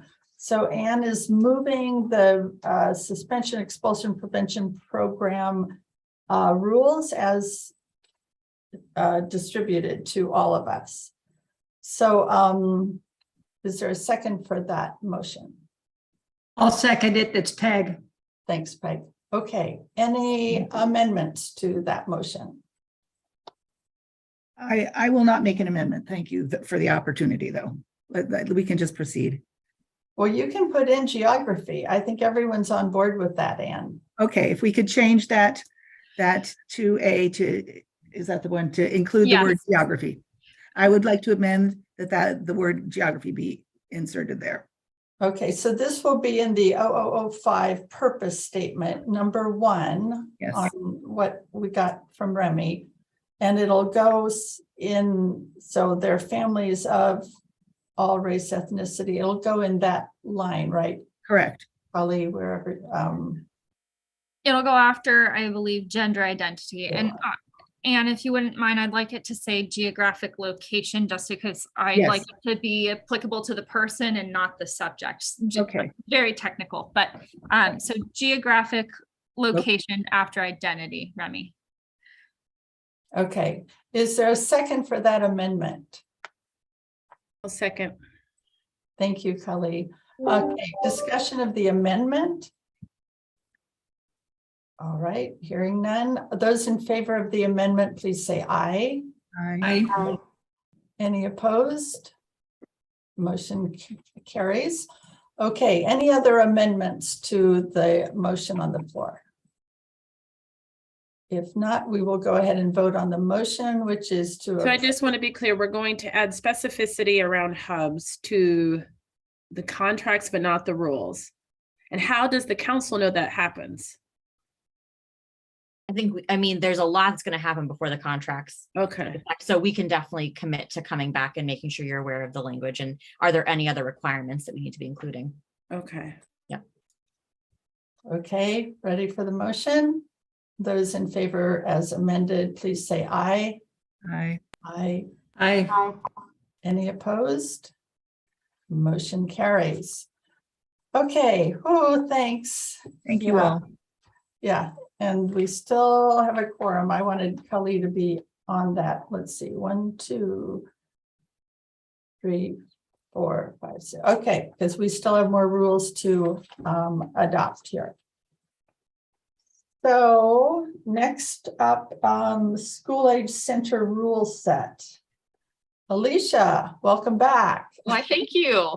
Yeah. Okay, I'm going to try to make this quick because I know we've got more things to talk about after me. So I'm coming back to you. OCC, as you recall, passed rules, or Early Learning Council passed rules on school age care. So a rule set specific to them, June 2022. As we are moving forward with implementation for a January 1st effective date, we have discovered 5 different things in the rules that we want to clean up. So either there was an unintended fiscal impact that we didn't catch and that we want to remove. There was a technical fix where the meaning wasn't quite clear, which you'll see in number 5. We're just removing it because we're not even quite sure. The meaning is just not there any longer because it was edited too much. And then adjusting some things for clarity, such as removing the word sanitizing and putting in disinfecting. So these are what we're calling technical fixes, and they will also have an effective date of January 1st, 2023. Okay. So are there any questions, Council of Alicia? If not, I would love to have someone move approval of this rule set. So moved. This is Anne. Thank you. So moving the school age center rule set technical revisions as distributed to the council. Is there a second for that motion? I'll second it. It's Peg. Okay, Peg and George both seconded it. Thank you. Any discussion? If not, those in favor, please say aye. Aye. Aye. Any opposed? Motion carries. Okay, thank you, Alicia. So let's go on to procurement related revisions, which are pretty important to get done today. Yes. So are you taking us through this, Alyssa? Are you setting this up? Yeah. Kayla, how are you doing this? Yeah, we'll be quick. Sue and Kayla will jump in. So we wanted to make you aware of some rules. I testified to this last week, if any of you listened to the House Early Childhood Committee, but we got our first procurement director on board, Brenda, this summer. And one of the things that was really lifted up pretty early on was that there are some provisions in rule that were recommended to the council several years ago when the division tried to do procurement on its own that are actually creating a backlog and additional bureaucracy that's not necessary. So in the case of Preschool Promise, which we know many of you have heard about, because it requires in rule that existing grantees must apply for funds every year, we have had to run an application process every year instead of just looking at their compliance and saying, yes, we will continue to pay you for these services. So that's just an example. Kayla's going to kind of walk through the specific language. We're bringing to you the bare minimum because they're temp rules, and Kayla will explain that. So we're not trying to do other tinkering at this stage, but want to get this done so that our grant and program and procurement teams can focus on new work and expansion and the other pieces that do need these steps in procurement. So wanted to give that framing. Thank you, Alyssa. All right. I had one slide, but Alyssa essentially just verbally read you the slide. So I'm going to move us straight to the language because she did that very adeptly. And we'll start with OPK, and also Gwen is on if you have any more substantive questions. So as Alyssa mentioned, we're doing a really sort of targeted excision of the most painful points right now for the procurement process in the what's soon to be known as OPK, but now known as Oregon Pre-Kindergarten. That's this first section here under 1. Funds shall be awarded on a competitive basis, subject to available funds. Continuation grants shall be awarded on the basis of satisfactory performance.